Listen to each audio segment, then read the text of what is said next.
on SAFM 104 to 107. I'm Thulasizwe Simelane. Among the stories that we will cover for you over the next 3 hours, we've got a strong focus on the key commissions and inquiries that are happening at the moment. And we thought we'd give you an update because events of significance have happened in at least 2 of those inquiries. The Madlanga Commission of Inquiry has already heard testimony about political intermediaries, police tenders, and shadowy business networks. But on Monday, yesterday, one witness managed to pull many of those threads together in a single sitting.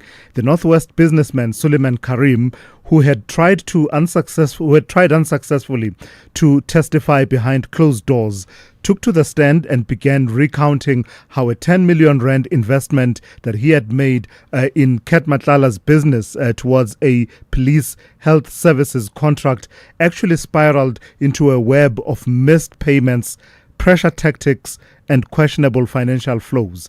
His account brought familiar names back into the spotlight: alleged political fixer Brown Mokhotsi, controversial figure, alleged underworld figure Vusumuzi Ket Matlala, and even the more elusive Hangwani Maumera, whose dealings have until now hovered mostly at the margins of the Commission's hearings. Karim insists he was not part of any influence peddling scheme and says he was instead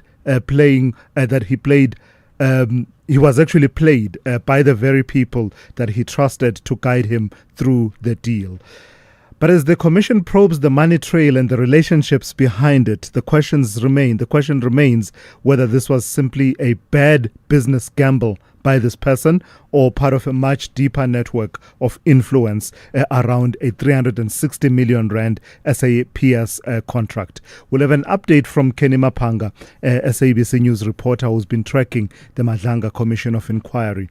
I found the bit of reporting, the bit of testimony from Suleiman Karim that had to do with Vusumuzi Ket Matlala being designated as someone who had tax issues and Karim's insistence in continuing to deal with Ket Matlala despite knowing that there were issues that were being raised about the contract as well as tax matters related to Vusumuzi Ket Matlala. I found that to be quite fascinating, as well as the bit of testimony about Hangwani Maumera and the flow of money between Suleiman Karim and Hangwani Maumera and how he was trying to explain away. I found that to be quite interesting, and Kenny Mapanga will unpack all of that when she reports to us at about 7:10. We don't pay enough attention to the Nkabinde inquiry, and we really should.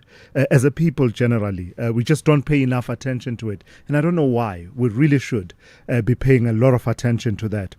The Nkabinde inquiry, which is supposed to be testing whether suspended Gauteng Director of Public Prosecutions Andrew Chauke is fit to hold office, is increasingly reopening one of the most controversial chapters in post-apartheid policing. At the center of it is the Cato Manor Serious and Violent Crimes Unit, a police squad that was once celebrated for tackling organized crime, but also accused for years of operating outside of the law. The former reservist, Ari Danikas, has now told the inquiry that the unit behaved, and I quote here, behaved like the untouchables, with a license to kill. His exact words, alleging a culture where torture, shootings, and even racist attitudes were tolerated. His testimony raises uncomfortable questions about what really happened during the period when nearly 30 suspects were killed in police operations linked to the unit between 2008 and 2011. And as the inquiry examines why racketeering charges against the officers were later withdrawn, it is also forcing a broader reckoning about how the justice system handled those allegations of brutality, police brutality, and whether accountability was ever truly pursued. We'll speak to Bophelo Sileke, who is an independent legal analyst, who will talk to me about it. He's been watching this very closely and therefore will be able to unpack what is unraveling at the Nkabinde inquiry. Lastly, brace for impact. Brace for impact. The country looks on track for a potential fuel price shock in April, with early projections indicating steep increases for both petrol and diesel. According to the Central Energy Fund, petrol prices could rise by around 2.41 rand per litre in a best case scenario, while 50 parts per molecule, 50 ppm diesel could jump by 4.50 per litre. However, analysts warn that if current trends continue, petrol increases could actually exceed 3 rand per litre, and diesel may climb above 5 rand per litre. So that's what we are looking at, the price shock. The projections follow significant under-recoveries, with diesel currently sitting at roughly 7 rand per litre and petrol at 3.78 rand, signaling strong upward pressures on prices. Global geopolitical tensions, that we are witnessing, particularly military actions involving Iran, Israel, and the United States, have pushed oil prices higher and raised concerns about potential disruptions in the Strait of Hormuz, a critical shipping route responsible for about 20% of global seaborne crude oil trade. At the same time, the rand seems to be weakening somewhat against the US dollar, and that is not helping at this particular time. At about 8:10, I'll be in conversation with Stefanie Fick, who is Executive Director for the Accountability Division of OUTA, that is the organization undoing tax abuse. The morning brief teams, the squad is at full strength once again, and here's your lineup. And Musa is good to go. She'll bring you news updates at the top and at the bottom of every hour for the next 3 hours. Zaikan has your sports updates across the 3 hours. Rob Byrne is monitoring traffic flows across the country's highways and byways and will be reporting to you every 20 minutes or so. It's all systems go from Melissa Buta, who makes a comeback after some well-deserved rest. She will complete your picture with the morning brief in brief. And Dauleng Lichela is watching global markets, the state of the economy, as well as significant company news, providing you with unparalleled insights once every hour. And of course, it's a thumbs up from Sipho Mantula as well, who will take you on a whistle-stop tour of the African continent and her diaspora with a quick roundup of some of the stories that you should be aware of and his ever popular historical archive. And that's coming up in the Africa Update at about 20 to 7 this morning. Your calls and your contributions complete the conversation. The number to dial 086 000 2032 086 000 2032. Your WhatsApp voice notes 0614 104 107. With that said, then let's get into it. The first hour of the morning brief on this Tuesday starts now. In life's most challenging moments of loss, compassion can be your greatest comfort. You shouldn't have to face the financial burden of losing a loved one by yourself. Rest assured, Clientele's funeral plans pay out cash within 24 hours. You can cover up to 13 family members on one plan, ensuring all your loved ones are taken care of, and 3 children are covered at no additional cost. With Clientele, you are not just buying a plan, you are also buying peace of mind. When the time comes, you will need to make important calls with your 200 Rand airtime you will receive when you claim. Plans offer double accidental death cover as well as a transport, grocery and unveiling benefit. Apply today, it's easy. There are no medical examinations and no paperwork. SMS SAFM to 48031. That's 48031. Clientele Life is an authorized FSP and licensed life insurer. T's and C's online. Standard rates apply.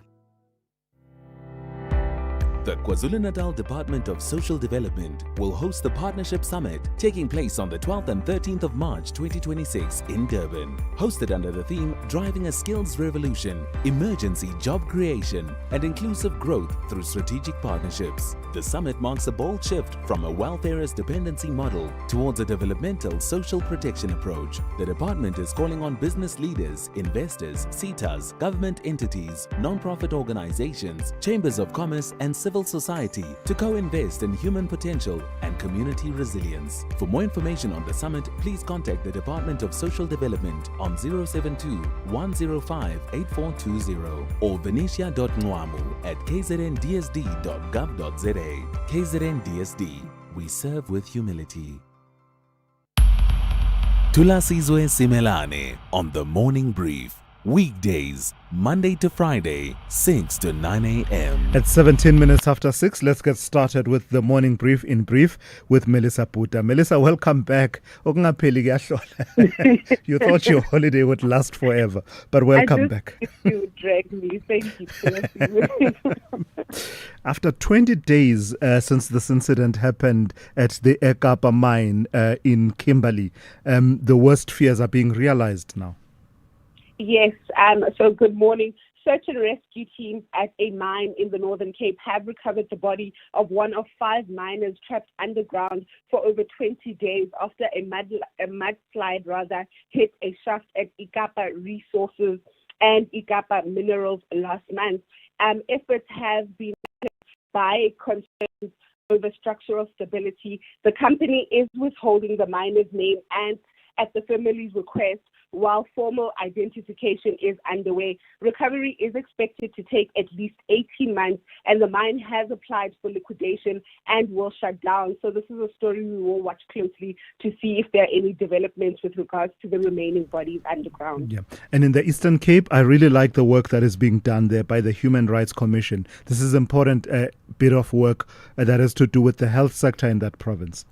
Yes, so the South African Human Rights Commission in the Eastern Cape has subpoenaed Rulene Wagner, who is the head of the Eastern Cape Department of Health, to appear at hearings on public health care within the province. She is expected to attend today or face fines or imprisonment. The hearings follow numerous complaints about unsafe and debilitated hospitals, staff shortages, limited medical access, abrupt clinic closures, and prolonged water shortages, as well as unfair patient treatment within various hospitals in the province. The SAHRC stresses protecting constitutional rights, including health, dignity, life, and equality, and the department must provide written and oral responses to address these concerns. So we will have to wait and see if she does appear and what the outcome of this is. And there's no shortage of public inquisitorial processes in the country at the moment. We are focusing on 2 on the show today, the Madlanga Commission and the Nkabinde Inquiry. But there's also the ad hoc committee in Parliament. We've been hearing from them and how they want to hear from President Ramaphosa. Yes, so members of parliament on the ad hoc committee investigating corruption in the criminal justice system have emphasized that President Cyril Ramaphosa must fully be accountable, appearing before MPs and submitting written responses without delay. The committee is also seeking testimony from subpoenaed Inspector General of Intelligence Imtiaz Faisal, though presidential approval is required, and members are divided on whether his evidence should be public due to sensitive information. During proceedings, Julius Malema stressed that corruption cannot be shielded by secrecy, while MP Sibonelo Nomvalo criticized delays in the president's response. Meanwhile, the Madlanga Commission of Inquiry has been granted an extension by President Ramaphosa, moving the final report deadline to August 31st of this year, with a second interim report due on May 29th. The commission has faced delays due to witness availability and administrative issues. So we will have to watch both of them and see how they move forward with all these challenges that they're currently facing. All right, Melissa, thank you for that. That's Melissa Puta with the Morning Brief in brief. Thulasizwe Simelane on SAFM. On the weather front, there are no impact-based warnings from the Weather Service, so that's a good thing. But they do have an advisory. And it says that heat wave conditions with persistently high temperatures are expected to continue over the western parts of the Namakwa district, as well as the west and southwestern parts of the Western Cape, spreading to the Little Karoo, Central Karoo, and the Garden Route districts, further spreading into the Eastern Cape, excluding the extreme north and the extreme east from Tuesday, that is today, until Friday. So those are the conditions in terms of that advisory. In terms of your weather, Pretoria, Johannesburg and Vereeniging will be partly cloudy. Pretoria starts at a minimum of 12 and a maximum of 27. Johannesburg 10 to 24, Vereeniging 10 to 25. Mbombela and Polokwane will be cloudy with light rain in the morning. Mbombela starts at 15 and ends at 24, and Polokwane 11 to 26. Mahikeng, Vryburg, Bloemfontein, Kimberley, and Uppington will be fine, becoming partly cloudy in the afternoon. Mahikeng starts at a minimum of 15 and a maximum of 28. Vryburg 15 to 28. Bloemfontein 12 to 27. Kimberley 15 to 29, and Uppington 22 to 33. Cape Town will be fine with a minimum of 25 and a maximum of 39. George fine with morning fog patches 15 to 28. Gqeberha cloudy with morning fog, otherwise fine 18 to 27. Gugompo City, formerly East London, will be fine with a minimum of 17 and a maximum of 27. Durban, partly cloudy, 18 to 26. Richards Bay will be partly cloudy with isolated showers and rain in the morning and evening, with a minimum of 19 and a maximum of 27. Lastly, Pietermaritzburg will have morning fog, otherwise partly cloudy, 11 to 24. Catch the season premiere of Color Your Plate this Sunday evening at 7 as 4 hungry home cooks step into the kitchen to reimagine beloved family favorites in bold and unexpected ways. With the return of a Sterling from a previous season judging their every move, only one will earn the chance to progress and cook alongside them in the next round. Who will impress and take the first step forward? Find out on Color Your Plate, Sundays at 7 p.m, repeat Saturdays at 4:30, only on SABC2.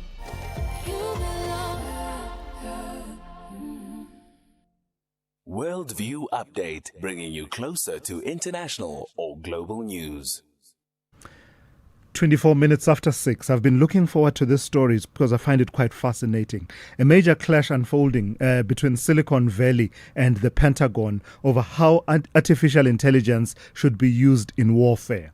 At the center of the dispute is Anthropic, the developer of the Claude AI system, which has refused to allow its technology to be used for fully autonomous military targeting or mass domestic surveillance in the United States. The U.S. Department of Defense has reportedly issued the company an ultimatum: loosen those restrictions or face drastic measures, including possible action under the Defense Production Act, being one of the possibilities that was being mooted. But in fact, that has moved now because the Anthropic has now been designated as a supply chain risk with consequences for how other companies interact with it, companies that are doing business with the Pentagon, basically being almost blacklisted in a way in the wake of those tensions. The controversy raises questions about the role of artificial intelligence in warfare, corporate responsibility,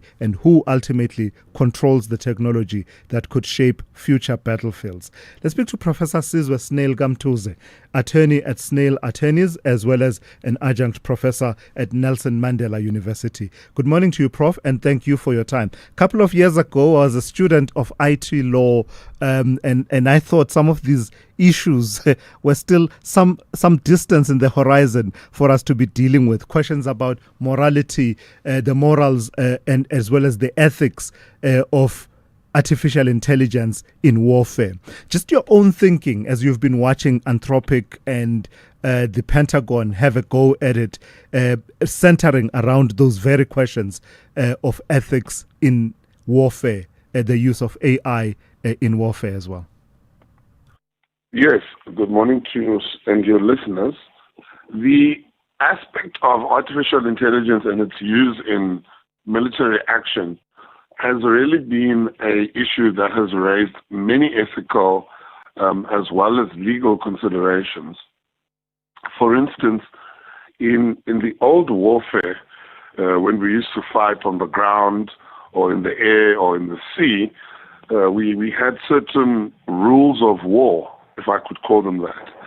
But now with the use of artificial intelligence, we are able to make more moves. We are able to manipulate weaponries. We are able to attack our enemies in ways that possibly one would have never ever imagined is possible. So there are two aspects that are brought to the fore by Dario Amodei, the CEO of Anthropic. One has to do with fully autonomous weapons targeting as well as mass surveillance of US citizens. I think the second one has always been a concern lingering in any technology, its use for mass surveillance. Just talk to me about what the question of fully autonomous weapons targeting raises, where a weapon can basically choose a target, lock into the target, and fire away. Yes, I think the issue of autonomous weapons also is very important in the sense that autonomous weapons can't distinguish between civilians as well as civilian sites. Autonomous weapons, because they are autonomous, just like an automatic car, they change for themselves, they decide for themselves, could be used for purposes of mass destruction and may also end up attacking, like I said, civilians who should not necessarily be attacked during the course of war. And part of what has come up in this debate, Prof, is the responsibility of Silicon Valley, these tech companies, these digital startups and AI companies. How much control should they have of how their technology is used? Is that something, an aspect that can remain within their control? I think the issue of technology and owning the technology has been something that I think in America for the last, let's say, 100 years has always been somewhat of a difficult thing to maneuver. If you see technologies like GPS, those come from the army. If you see technologies like cell phones, that comes from the army. Satellite telephones, that comes from the army.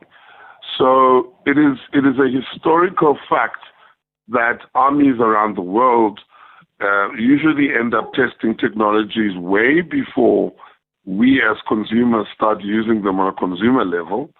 So I think it is more the ethical consideration that needs to come in to say, look, yes, as a government, first come, first served in terms of getting to use and apply these technologies. However, from an ethical perspective, I don't think tech companies, especially now in 2026, want to be involved in building technologies that end up in unethical or unsavory results. Lastly, Prof, the human in the loop. Let's talk about that as a parting shot. Can the human ever be removed completely from the loop in terms of the decision making, but also in terms of the culpability for when things have gone wrong using these technologies? I think by deploying AI, there's always an inherent risk that you may get results that are not necessarily correct. There are always inherent risks that the AI may hallucinate. We've seen this in several court cases where attorneys have used AI in generating heads of argument, and then it turning out that these cases cited are either fictitious or ill-cited. So I don't think one can ever completely remove the human being. However, AI has made a lot of advances in terms of its capabilities, and I think in the next 10 to 20 years we should watch out for AI. I don't think it will eventually replace humans completely, as some academics and some scholars have predicted, but I do think that AI will now start forming an integral part of our lives. In fact, in my view, the AI buzz is simply a buzz. We've had AI for the longest time. The moment we started having programs that could learn how to reprogram themselves and how to teach themselves, that was the beginning of AI. All right, Prof. Thank you for your time this morning and for your insights. That's Professor Sizwe Simelane, attorney at Snail Attorneys, as well as an adjunct professor at Nelson Mandela University, one of the leading academics in this area of study. That is truly fascinating. Let's go to Ann Musa on standby with the latest news headlines. Good morning. Thanks to us. In the headlines, Northwest businessman Suleiman Karim will face cross-examination when he returns to the Matlanga Commission of Inquiry in Pretoria this morning. Karim's accusation of having links to alleged crime kingpin Vuzumuzikat Matlala and businessman Morgan Maumela was at the centre of his testimony yesterday. Members of Parliament's Portfolio Committee on Mineral and Petroleum Resources will visit Kimberley in the Northern Cape today. Their visit follows the recovery of the body of one of the 5 trapped workers at the Ekapa Minerals mine yesterday. And the Congress of the People say its leader Musiwa Likota's first memorial service will take place tomorrow at the Regina Mundi Catholic Church in Soweto in Johannesburg. Likota's special official funeral, Category 2, will be held in Bloemfontein on Saturday. I'll have details on these and other stories at 7. SAFM, guiding you through the rush hour traffic. Very busy out of Pretoria's Montana these days. Sifaka Makato already queuing down towards the N1. And the N1 going north, I think it's probably some roadworks just where the Sifaka Makato road ramps onto the N1 for it turns to Pumalani Plaza, if you like. So some heavy traffic there. Coming through Dustport Tunnel, it's badly backed up.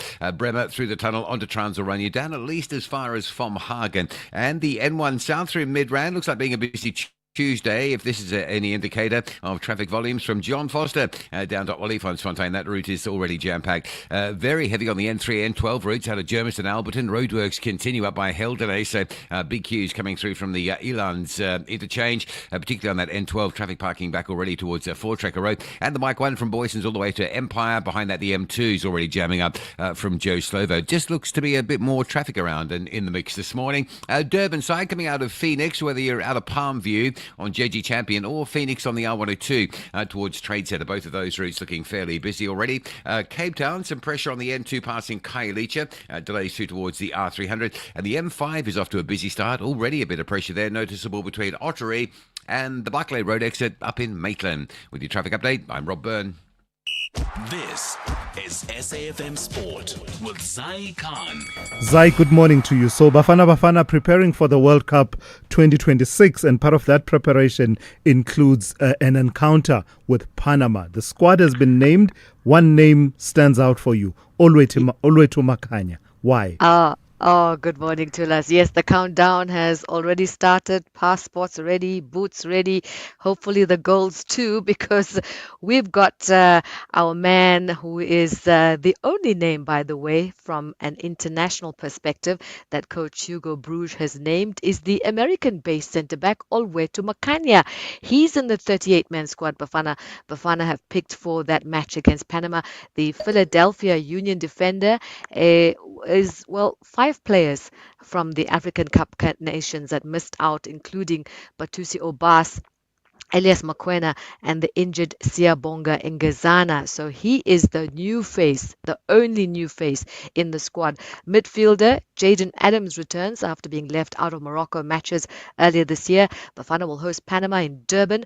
That's March 27 before the teams meet again in Cape Town on the 31st of March. The final squad selection will give a clearer indication of who could feature when South Africa open their 2026 FIFA World Cup.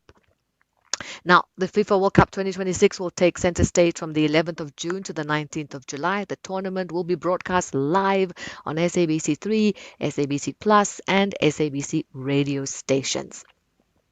Still with football, the Nedbank Cup semi-final draw has opened the door to a potential historic all-second tier final with Motsepe Foundation Championship side Milford FC and Keswick Stars kept apart. Milford will travel to TS Galaxy while Keswick Stars face Durban City in the last 4 clashes scheduled for the 4th and the 5th of April.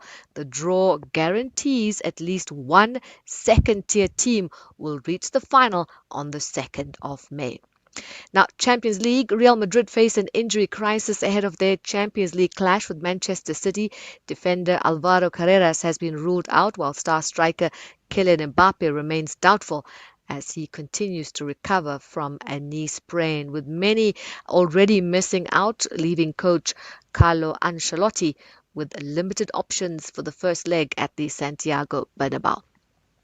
Rugby now, Scotland have suffered a major setback ahead of their Six Nations clash with Ireland, with locks Gregor Brown and Scott Cummings ruled out through injury. Star winger Duhan van der Merwe is also sidelined. Scotland head to Dublin, needing a win and a favourable result elsewhere to keep their hopes of a first Six Nations title alive. And we also have former South African senior and junior 100-meter and 200-meter champion Viwe Jingri is hoping for a fresh start. He's been battling injuries. Now he's looking forward to taking encouragement over the 400 meters as he looks to regain confidence and consistency on the track. He believes those early races have given belief that can put together a strong season. Honestly speaking, I've had the most fun competitions. I went back to the 400, the first two competitions of this year, and surprisingly, the first race was a 54, which was a PB, and the second one was a 53. So for me, it was like, okay, we're on to something very positive. Every single time you PBing with more than a second, and it's like, okay, there's something there, but quite exciting, and I'm so excited for the rest of the year. And finally, Formula One, the four-time world champion Max Verstappen will compete in the legendary Nürburgring 24-hour endurance race this May. The Dutchman will drive a Mercedes AMG GT on the iconic circuit, a track he describes as a special place.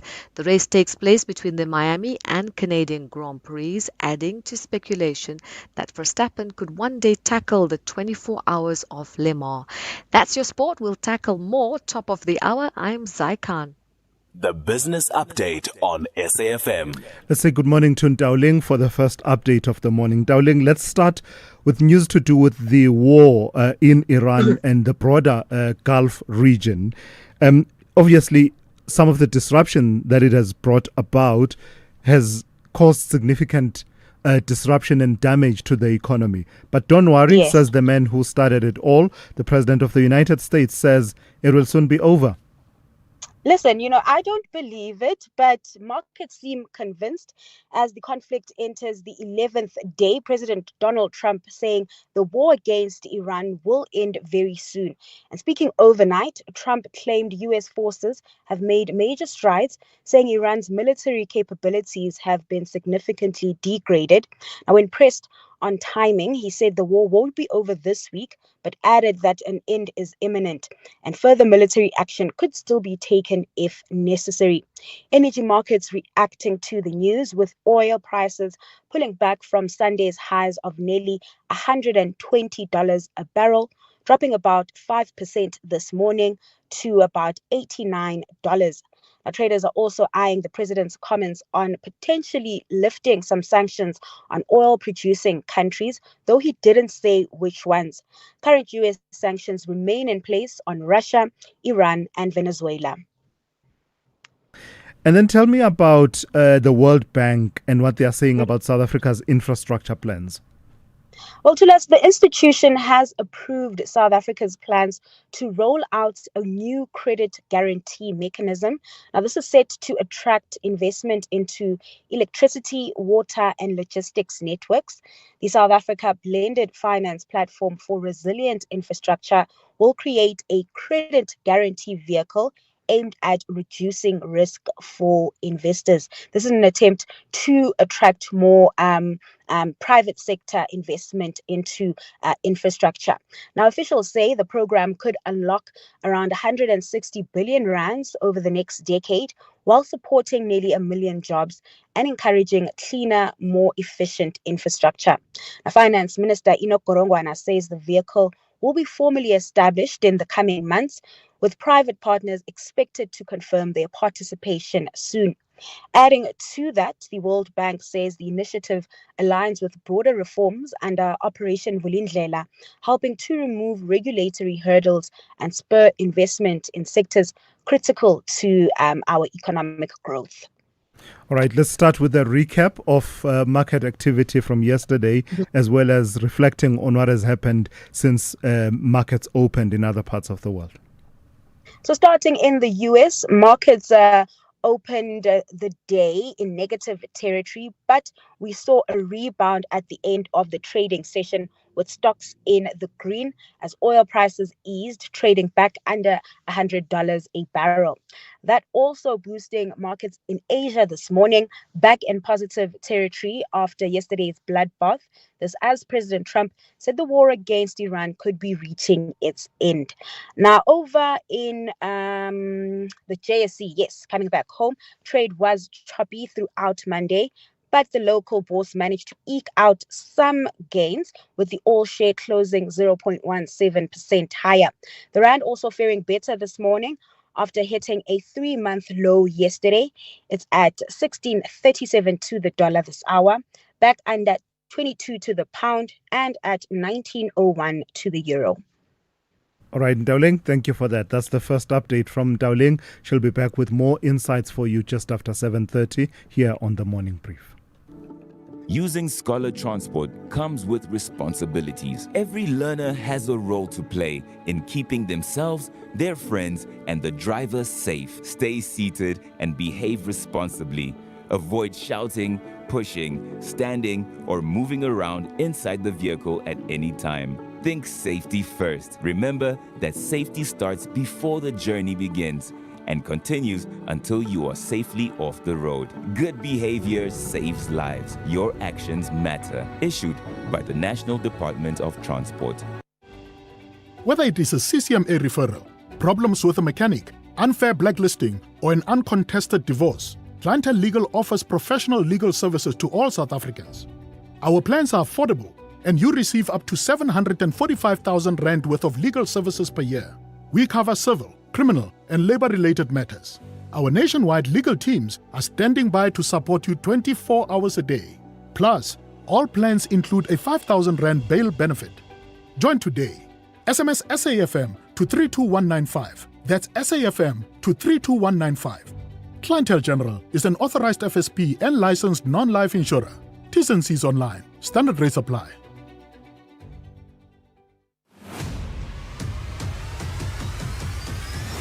Thulasizwe Simelane is streaming live now on Facebook, YouTube, and X at SAFM Radio. Africa Update on SAFM. And for that, we turn to Advocate Sipho Mantula. Raz, good morning. Let's start in Kenya. Talk to me about flooding that has been happening in the east of the country. It's starting to really pose some serious problems there. Indeed, Thulas, refreshing morning, Jumbo Africa. Thulas, since the last month of February, Kenya has been experiencing heavy rains. And you'll recall, this is in East Africa, a long rainy season. Now, Nairobi, as the capital city, has lost almost 42 people who have lost their lives, Thulas. But these are the two rivers that have busted, Thulas, the Mara River and the Daleka River. That has caused also what you can call tourism industry in Kenya. So tourism is affected. There are many tourists and staff members who have been lifted in many national reserves of Kenya. So it's a challenge to us in East Africa. It's a long rainy season. Now, how do you respond to the humanitarian crisis? And the search for Antonio Guterres' successor has started, and there's a name being bandied about. It's the name Macky Sall out of Senegal, but not everyone is convinced. Not everybody. Remember Evaristo Ndayishimiye as the chairperson of the AU. He's the one who put the name forward for the candidacy of the UN Secretary General. But at home in Dakar, people are not convinced. They are saying that Macky Sall didn't do anything. Actually, he has committed many crimes, economic crimes, blood crimes. But others say, but Macky Sall, he put Africa in the G20. He took, remember the Africa mediation to engage with Vladimir Putin and Zelensky.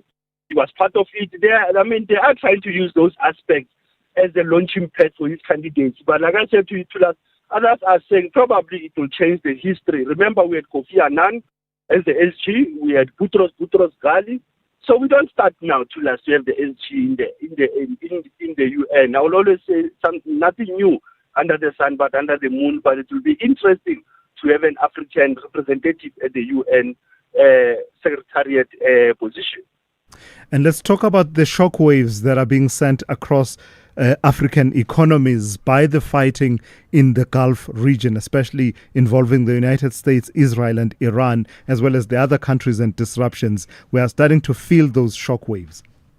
Yes, we have to, because it can be day 11 or day 12 of the conflict, but threatening high fuel costs, rising inflation, the pressure on currencies to us. But remember, the markets are also depending on Kenya, Ghana, Algeria, Angola, countries where you have the oil reserves and you have the crude oil that you can still share.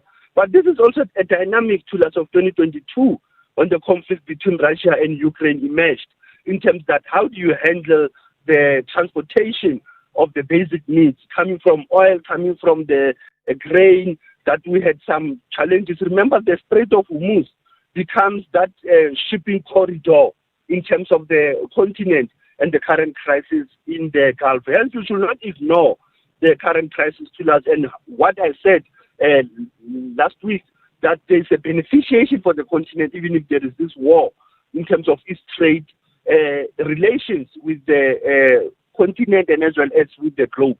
So it is important for us not to lose that side to us. But there are shocks, definitely feeling it in the coming months. And you did say that we would revisit this particularly consequential week in 1994. In your historical archive, you want to open a specific chapter, the 10th of March, 1994. It's 32 years when there was the, you can call it Mafikeng uprising. It is on the TRC archives. Very sad that more than 60 people were killed by the then AWP. You see, when you think of the racial tension that you see in the country, when you think back in your own homeland, in your own township, that people were killed on this day to us, just because of power mongering of the then Bantustan late president Lucas Manyani Mangope. Remember, he had to retreat to Motswedi to us because he didn't want even to join the 1994 elections. Remember, he was a member of what we call the Anti-Election Freedom Alliance, the COSAC, your Phil June, your Opa Tozos. They were planning something that they never thought that indeed there was there was the wind of change. And that's where Tula, some of us, we still think that we have not done enough to honor those survivors and victims of Mafikeng uprising. That province, I've never seen them doing something historical to us, that concertized. It was not political, it was community protest. It was an uprising that the BBC staff members, the then Kupitatola Broadcasting, two radio stations were closed down, 3 radio stations were closed down, 60 people were killed, as I have said. Mangope had to retreat, and people had to join those elections in 1994 on the 27th of April. After this day, we call it 72 days to us, that shaped and shaped the landscape of our politics in South Africa. Asante sana Thulas, as was leading the true conversation, SAFM, observing and commemorating the Mafikeng uprising. All right, Sipho, thank you for that. That's Sipho Mantula with your Africa update for this morning. SAFM, guiding you through the rush hour traffic. Just anecdotally, it looks like being a really busy Tuesday. We monitor traffic volumes on a daily basis, and it's popping heavy this morning all over. So if you're not down there, don't leave it too late to get into it. A couple of examples. Sefaka Makato out of Montana towards the M1 highway in Pretoria is heavy. Vanderboom Junction standing still whether you're approaching from Pretoria North on Paul Kruger or coming through the port area on Lavender. It's all heavy. And then on to sort of Mansfield into that Mayville area. Really heavy traffic getting through there this morning. Transilrania through Dusport Tunnel down towards Vom Hagen. Some heavy backlogs there as well today. Joburg's N3, the roadworks continue just through Heldenace up towards Van Buren. It's really bad traffic. The M12 queues already back as far as 4 Trekker Road up through Elands onto the N3 into that Bedford View area. and quite a bit of pressure just coming through the Crown interchange, the Mike 1 North and M2 westbound for a turn up towards sort of Parktown area, very slow. Durban, you're on the brakes in the low gears. M2 running south into Spaghetti Junction. That's a broken down vehicle in amongst all the construction. There's also a breakdown on the N2 North before Spaghetti Junction, causing some additional delays. M13, Hillcrest to Maytime, very slow on your way to Kloof this morning as well. And then Cape Town, pretty heavy on the highways. The N1 backs from Belleville right through now to the Coburg interchange. M5s around Southfield and Parkwood area all the way up towards the Coburg interchange. And the situation coming out of Somerset West area this morning, if you're stuck on Broadway Boulevard, that's a crash by Lord Charles Hotel. It's the R44 Main Road, so additional delays there as you line up, trying to get out of Somerset West towards Stellenbosch. Rob Byrne, SAFM Traffic. If you think you cannot afford a lawyer, think again. Clientele Legal has made professional legal services affordable. You receive up to 745,000 rand worth of legal services per year. Our range of plans include cover for you, your spouse, children, and extended family. Plans include cover for civil, criminal, and labor-related matters. Whether it's protection orders, gender-based violence, uncontested divorce, or poor service, your Clientele Legal lawyer will be there to assist you. Our services are convenient. Simply pick up the phone and call your lawyer or send us an email and we'll get back to you. All plans include a bail benefit of up to 5,000 rand and we'll go to the police station and pay it for you. Plus, Clientele Legal offers you 24-hour telephonic legal advice. SMS SAFM to 32195. That's SAFM to 32195. Clientele General is an authorized FSP and licensed non-life insurer. T's and C's online. Standard rates apply. The Gauteng provincial government is working to expand public services such as health, education, grow an inclusive economy, create jobs and fight crime. MEC of Finance and Economic Development, Lebogang Maile, will outline how these and other programs will be funded when he presents the 2026-2027 provincial budget to the legislature on Tuesday, the 10th of March at 10 a.m. Follow the live streaming of the budget on all social media platforms, as well as highlights in local and mainstream media outlets using hashtag Gauteng Budget 2026. This message is brought to you by the Gauteng Provincial Government, growing Gauteng together. Yo, it's Sashili Kelly. Join us for stories that will make you live in every beat. The Pulse of SA, starting 23 February 2026, Monday to Friday at 7 p.m. on SABC2.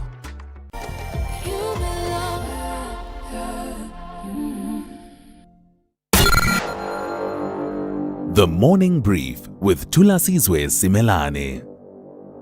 6 minutes to 7. The border authorities in this country are intensifying their fight against corruption after more than 50 officials were dismissed for misconduct at ports of entry. According to the Commissioner of the Border Management Authority, Dr. Michael Masiapato, the dismissals highlight the scale of corruption challenges inherited when the authority took over border operations. A new anti-corruption campaign is now being rolled out at the Maseru Bridge border post, one of the country's busiest land ports of entry. The initiative forms part of a multi-agency strategy led by the Special Investigating Unit to strengthen accountability and ensure officials who engage in fraudulent activities face disciplinary action or even prosecution.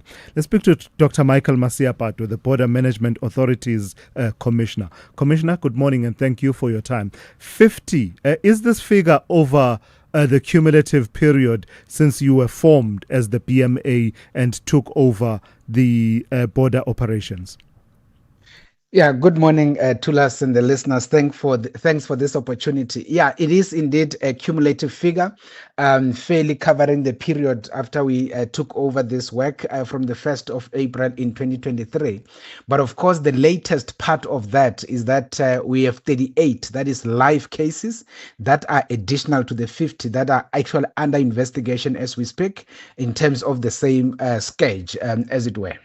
What underlines this scourge of corruption? What are the factors at play that make it possible to engage in acts of corruption and bribery? You see, TS, if we can look at the I will say the fundamental reality here is the issue that there has been, processes that has been fairly, I would say, manualized, and of course with a lot of discretion that gets placed on individual officials, and that is basically the fundamental. And that is why our future planning going forward from a border management authority is to bring a lot of technology into the ecosystem and make sure that an automation becomes the fundamental point. And that is why, for instance, one of the key issues here is that people from within SADC are allowed to travel to each other visa free, and they are given 90 days per annum that they need to visit those particular countries. It is mainly for visiting purpose, and you are supposed to exit. Within 12 months, you can basically do that 3 months in various visit periods, as it were. Now, in this instance, because we don't have a very robust system that does the actual mechanism in terms of the counting, you find a situation where somebody's days, for example, would have ended, meaning that within a year they would have finished their 90 days, and therefore they end up having to engage with officials, and then they get given additional days, and therefore the stamps get endorsed into the passports, and they are able to come through to the country illegally. So those are the vulnerabilities that actually enable this particular scourge. For a big agency, 50 may not seem like a big number, but you are an agency operating well beneath its desirable capacity. So 50 for you represents something in the region of what, by my calculation, close to 2% of your staff. That is a problem. Yeah, no, indeed, Thulas, we are, the overall staff capacity is around 2,600. And if we talk about 50, it is a concern. And that is why, if you are to look at the percentage, it is indeed a challenge. However, if you look at the functions that we do agricultural biosecurity, there are no issues there. We do environmental biosecurity, there are no issues there. We deal with port health, there are no issues there. The fundamental challenges are in the stream of immigration. And that is where the facilitation of illegal migration is actually taking place. And it is for that reason, Thulas, that we have then thought that instead of just keeping on being reactive and actually get the people arrested, get through the labor relation process, get them through the hawks and all of that, let's be proactive and engage the people ahead of time. Tell them the dangers of corrupt activities. Tell them about national security imperatives. Tell them about patriotism. But more critically, partner with the Department of Correctional Services. Yeah. Bring those people that are saving time to come and talk to those that are here, so that they can tell life stories and say, I used to work here, I used to have a salary, but because of greed, I took 100 rands, I got fired, I'm now serving 5 years in prison, and I've lost everything. And that is basically what we are doing. And I understand that your interventions include infusion of technology as well as policy tweaks. Talk to me about the body cameras as well as the immigration stamps and the vetting of officials. Yeah, so indeed, Thulas, if you look at the issues around vetting, the good thing is that when the Border Management Authority Act was put together, Section 13.3 was inserted that compels that everybody working in the ecosystem has to be vetted. So we do work with State Security Agency, and we are rolling out that program very robustly. We are looking at people's lifestyles. We are looking at what they have versus what they earn and all of those issues. Those are some of the things that gives us some indicators to identify individuals that we need to do further observations on. Very fundamental.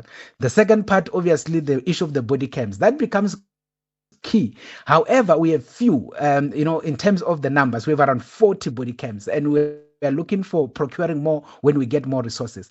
It is a big deterrent. When they know that they are wearing this thing, they are under observation, they are not going to do any activity that becomes very, very problematic. Now, in terms of the issues of the stamps, what we did last year at Thulas on the 1st of August, when we inherited stamps that were basic stamps from Home Affairs that were basic, you could buy them from any shop or any bookshop and all of that. So there were no security features. So we actually introduced new stamps working with government printing works, and those stamps are having security features. But the most fundamental issue on those stamps, Thulas, is the fact that each stamp has a unique number. That unique number gets engraved into the passport, the official stamp. That unique number gets allocated to an individual immigration officer, meaning that if we find an individual in the country whose passport has been stamped fraudulently, We are able to pick up the number, we are able to link back to the official that has stamped it, and we are able to deal with the situation. And these are some of the interventions that we have done to make sure that we clean the ecosystem. All right, let's leave it there for this morning. Thank you for your time, Dr. Michael Masiapato, the Border Management Authority Commissioner. Let's go to N. Musa, standing by with the latest news.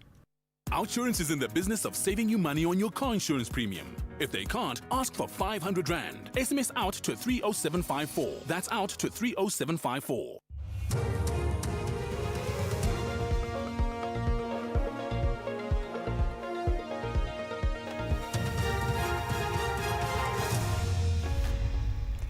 In our top stories, Karim to face tough questions at Matlanga Commission, and Mineral and Petroleum Resources Committee takes oversight visit to the Northern Cape. Good morning.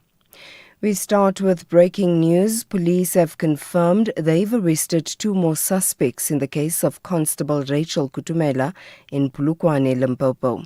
She's accused of being part of a syndicate that orchestrated 9 murders for insurance payouts amounting to 10 million rand. This is a developing story and we'll have more details in our next bulletin. In other news, Northwest businessman Simelane Karim will face cross-examination when he returns to the Matlanga Commission of Inquiry in Pretoria this morning. Karim's accusation of having links to alleged crime kingpin Vusimuzi Ket Matlala and businessman Morgan Maumela was at the centre of his testimony yesterday. Karim said Matlala had asked him to pay Maumela 750,000 rand. According to Karim, the money was part of the 1.2 million rand Matlala had just paid him after owing him for 6 months. I said, look, I can't do 750. And I then agreed to do 500 because we knew that there were more invoices coming, or he knew, I should say. Let me rephrase it. Mr. Matlala said to me there's more invoices that are still owed to him, and then he will then top me up on the next payment. But in total, he wanted me to give Mr. Maumela 750,000. The Mkhonto weSizwe Party is adamant Parliament's ad hoc committee has given President Cyril Ramaphosa sufficient time to submit answers to the committee's written questions. The party has rejected Ramaphosa's request to extend his submission to the 16th of this month. The committee is investigating allegations of criminal infiltration, corruption and political interference in the justice system. The committee's MK Party member Sibonelo Nomvalo. So, we're not taking this excuse of the 16th because, everyone is complaining about time, but the president is not complying with time. The 16th is too far, Chairperson. The responses must be given now, because if there are questions that have not been answered satisfactorily, we believe that we must be given an opportunity again for follow-up questions. Now, if the president responds when we're about to finish, then that means we're not going to have that opportunity. Members of Parliament's Portfolio Committee on Mineral and Petroleum Resources will visit Kimberley in the Northern Cape today. The visit follows the recovery of the body of one of the 5 trapped workers at the Ikapa Minerals mine yesterday. The families of the 4 other mine workers are hoping the bodies of their loved ones will soon be retrieved. The mine workers were trapped after a mud rush incident at the diamond mine almost 3 weeks ago. Police have confirmed opening an inquest docket. And finally, oil prices have stabilized and stock markets have showed signs of resilience. It follows US President Donald Trump's reassurances regarding the ongoing fighting in the Middle East. The price of oil has fallen markedly from yesterday's dramatic high. Here's the BBC's Simon Jack. The price of a barrel of oil smashed through $100 at one point to nearly $120, the highest level seen since 2022. Reports that G7 countries were considering releasing hundreds of millions of barrels of oil from emergency reserves helped push prices down later in the day to just under $100, despite no decision being taken. But prices are still nearly 50% higher than before the US and Israeli attack on Iran and retaliatory strikes on the oil and gas infrastructure of other Gulf states. Recapping the top story, police have confirmed they've arrested 2 more suspects in the case of Constable Rachel Kutumela in Polokwane, Limpopo. She's accused of being part of a syndicate that orchestrated 9 murders for insurance payouts amounting to 10 million rand. For SAFM News, I am Anne Musa. Outsurance will go out of their way to try and save you money on your car insurance. If they can't, ask for 500 Rand. SMS out to 30754. That's out to 30754. With Outsurance, saving on your car insurance feels like being upgraded to first class on a flight. 35-year-old Becca saves an unbelievable 500 Rand on her 2022 VW T-Cross. Get a quote now, and if Outsurance can't save you money, ask for 500 Rand or 1,500 Rand if you've been claim-free and with the same insurer for 3 years. Get savings or cash. SMS out to 30754. That's out to 30754. Outsurance, licensed insurer and FSP. T's, C's and information online. Very good morning to you in your SFM Sports Headlines. Soccer, the Nedbank Cup semi-final draw confirmed. TS Galaxy face Milford FC, while Durban City will take on Kazrick Stars.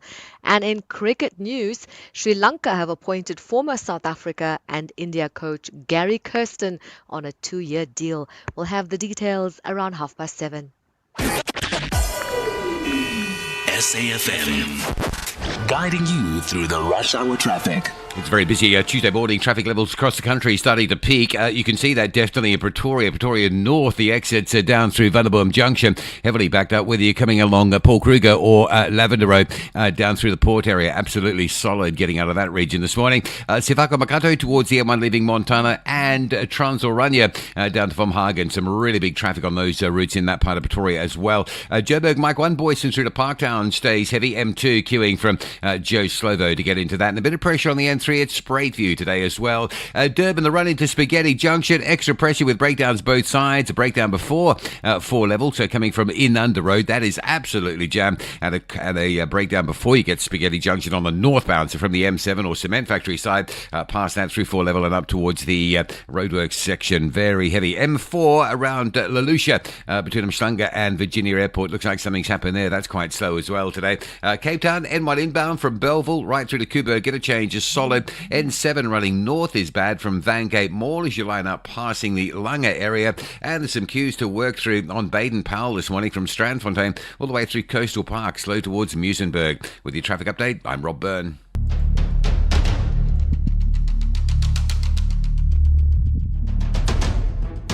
The Morning Brief with Thulasizwe Simelane.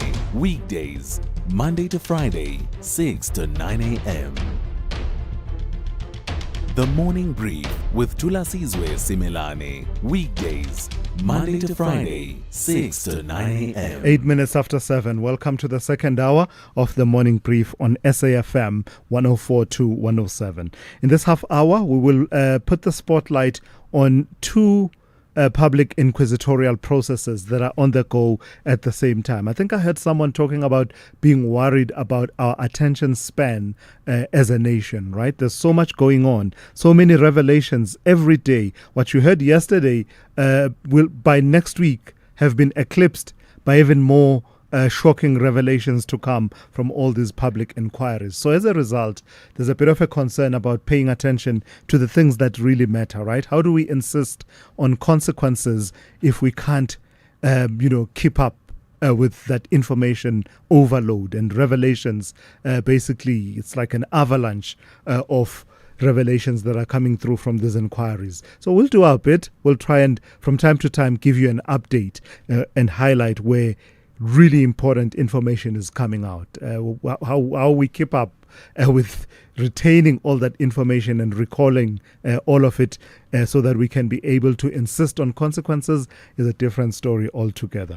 We'll start then with the Madlanga Commission of Inquiry, and we'll focus on the testimony of the Northwest businessman, ANC-aligned businessman Suleiman Karim, who, as a precursor to his testimony, had insisted that he wanted his testimony to happen in camera, which means that behind closed doors, no actual cameras allowed, no media, no public, because he said he feared for his life. He was unsuccessful in that application and therefore started delivering his testimony yesterday. All the big names that you've heard from the Madlanga Commission of Inquiry, your Brown Mokhotsis, your Vusumuzi Ket Matlalas, your Hangwani Maumeras, your Senzo Mkunus, all of them featured in on day one of his testimony. Kenny Mapanga has been watching that and will give us a full breakdown of what transpired.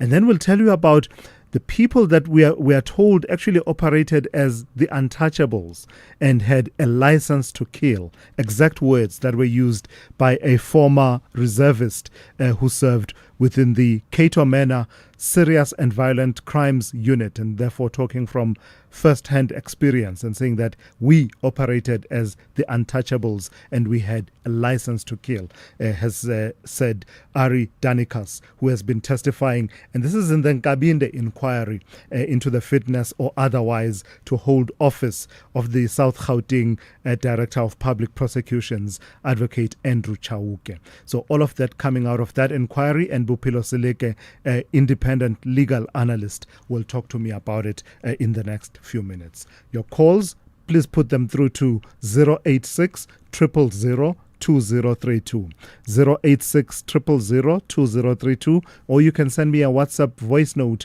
on 0614 104 107. Let's get into it. The second hour of the morning brief starts now.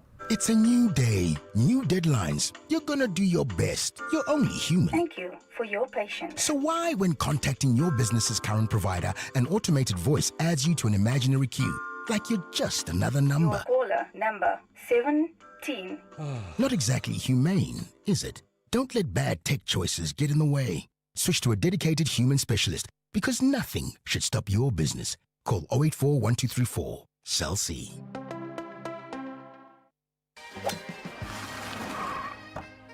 Sorry I'm late, Sevi. Had to fetch my lucky putter. No worries, let's go. We're teeing off in an hour. Great. We're taking your car. Can't. It's already taken. What do you mean taken? It was right here when I left a few minutes ago. I sold it to WeBuy Cars and made a whole lot of green.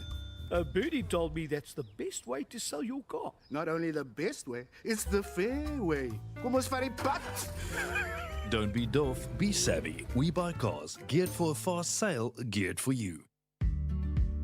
The KwaZulu-Natal Department of Social Development will host the Partnership Summit taking place on the 12th and 13th of March 2026 in Durban. Hosted under the theme Driving a Skills Revolution, Emergency Job Creation and Inclusive Growth through Strategic Partnerships. The summit marks a bold shift from a welfareist dependency model towards a developmental social protection approach. The department is calling on business leaders, investors, CETAs, government entities, non-profit organizations, chambers of commerce and civil society to co-invest in human potential and community resilience. For more information on the summit, please contact the Department of Social Development on 072 105 8420 or venetia.nwamu@kzndsd.gov.za. KZN DSD, we serve with humility.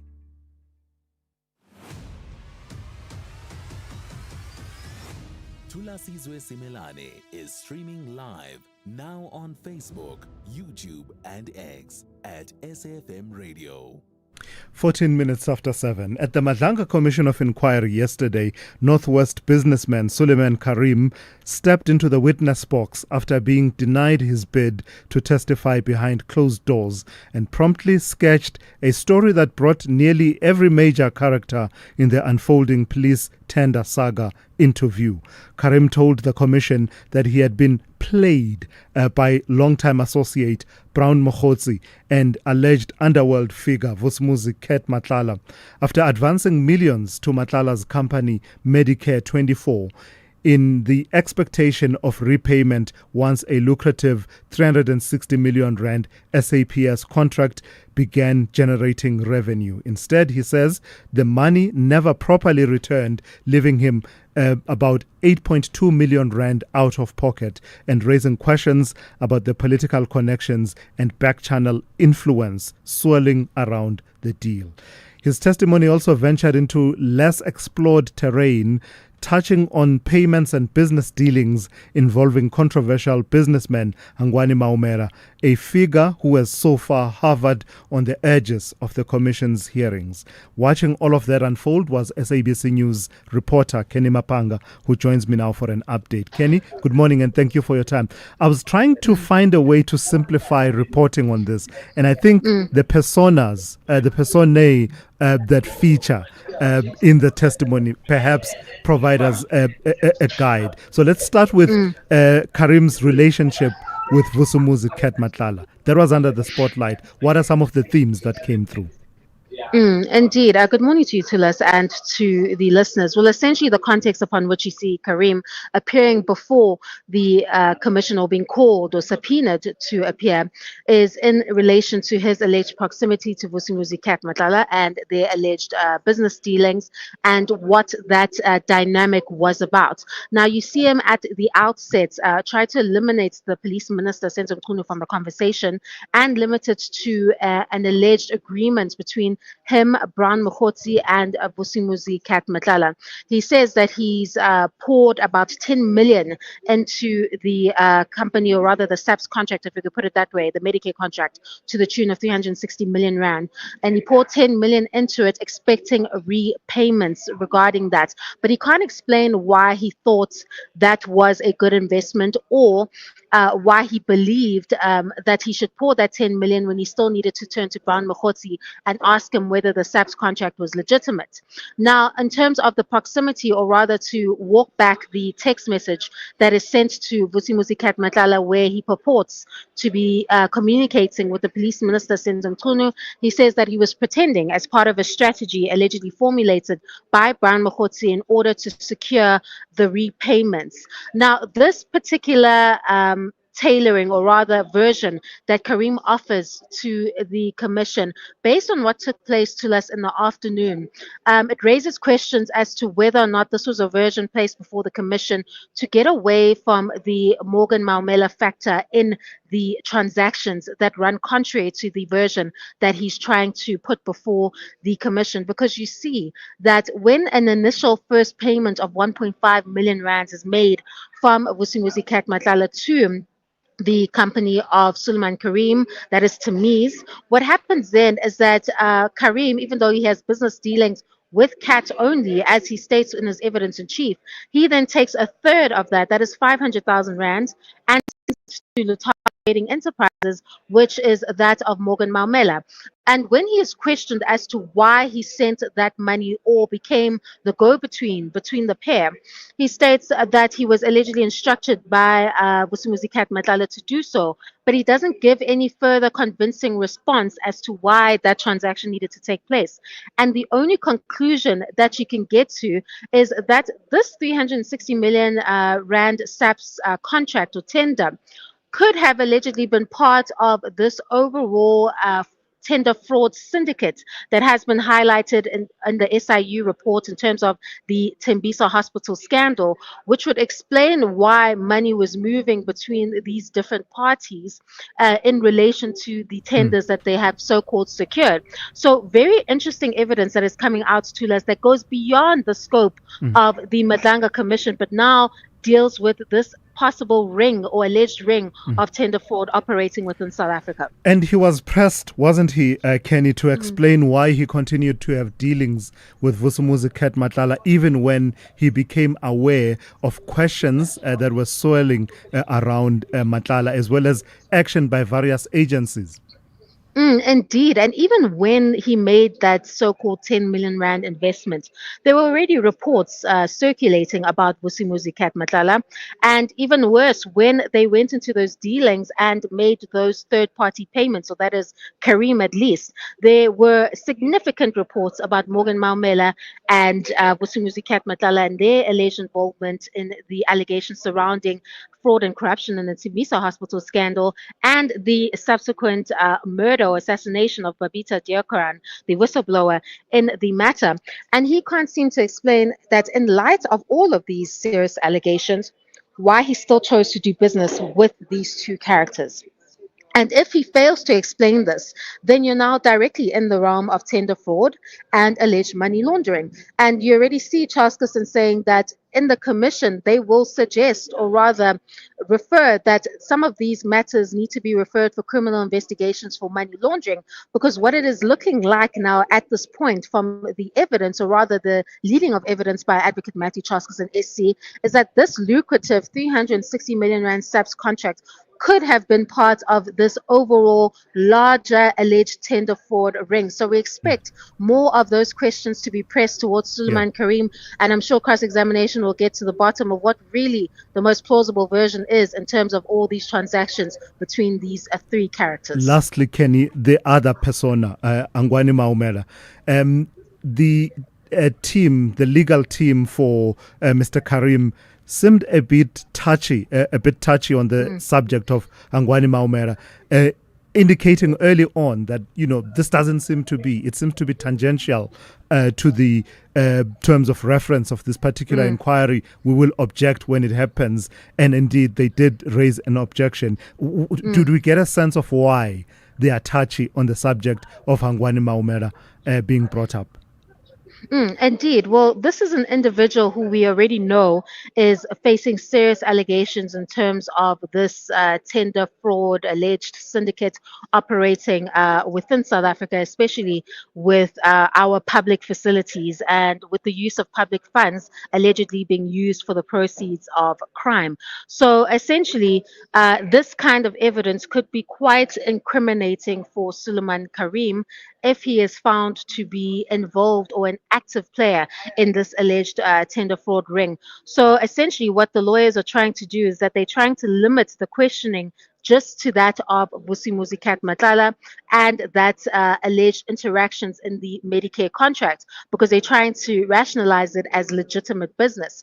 But once you bring in Morgan Maumela into the conversation, you're now delving into a different space, which goes beyond the scope, but one could argue is still quite relevant because the SAPS contract is clearly a part of that, dynamic that we're seeing play out. And I think when the Commission continues with questions now, you'll start to get a better understanding of what the most plausible explanation of this alleged tender fraud syndicate could have been in that regard. And I think that is what the lawyers are trying to avoid in that particular questioning. All right, Kenny, thank you for that. That's Kenny Mapanga, SABC News reporter watching the Madlanga Commission of Inquiry. Look out for more of her reporting throughout the day on all the SABC News channels. This February, fall in love with the journey. No phones, no flights, just determination, connection, and the open road. From breathtaking landscapes to unexpected challenges, Race Across the World is back. Bigger, bolder, and more emotional than ever. Because sometimes the best way to find yourself is to travel together. Race Across the World Season 4, Thursdays at 6 p.m. only on S3. Open up. S3. Neighbor to neighbor, Chomi, this one is for you. It's ngukutshele. If you didn't replace your SASSA Gold card before, your turn is coming. From around April, you can replace it with the Postbank Black Card. It's simple. Bring your ID and visit a Postbank replacement site near you. For general questions, call Postbank Customer Care on 0800 53 54 55. To find active replacement sites, dial *120 *355#. Postbank will never ask for your PIN. Terms and conditions apply.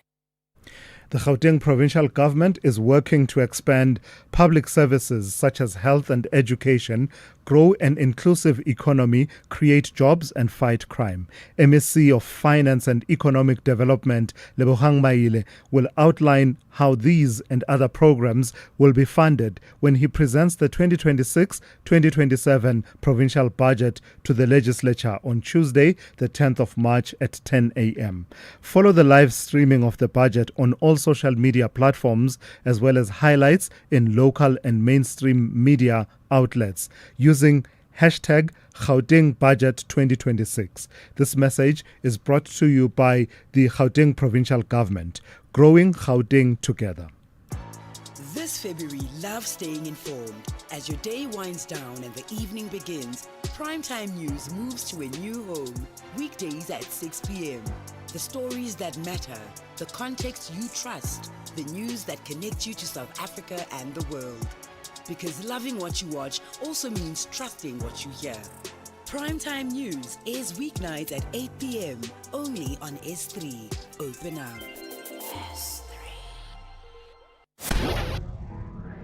Do great solutions start with good conversation? SAFM, leading the conversations that move us. The notorious Cato Manor Serious and Violent Crimes Unit operated like the Untouchables with a license to kill. That's how former police reservist Ari Danikas has described the SAPS squad while testifying before the Nkabinde inquiry.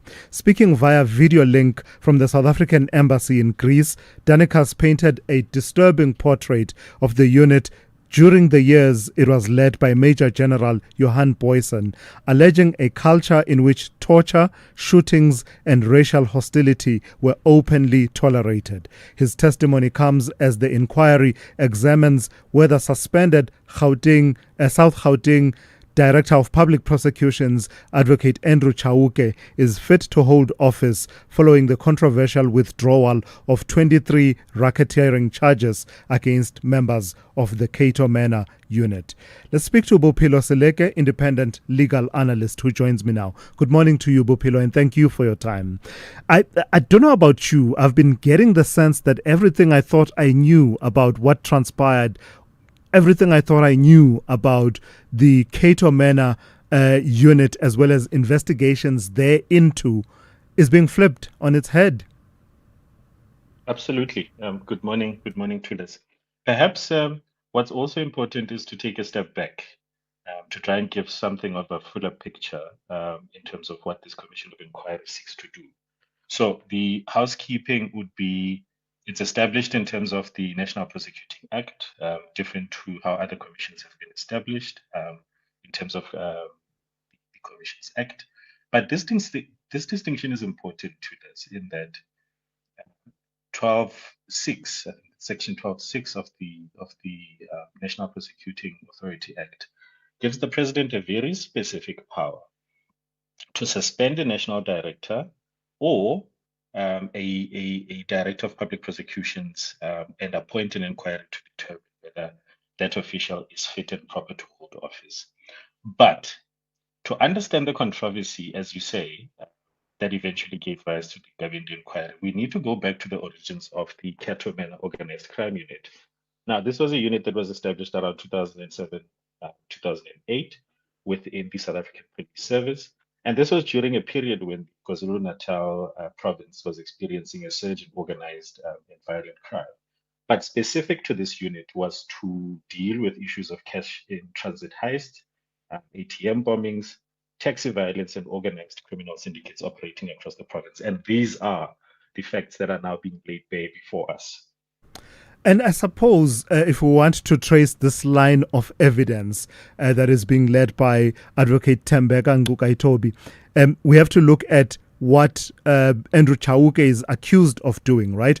Improperly opposing the withdrawal of the charges against the former members of the Cato Manor unit, charges that include, the killing of some suspects. I think 28 suspects that were killed, the allegation that it's extrajudicial. But even by that measure, are you surprised at the lengths to which Advocate Ngcukaitobi has had to go during the course of leading that evidence to counter that charge?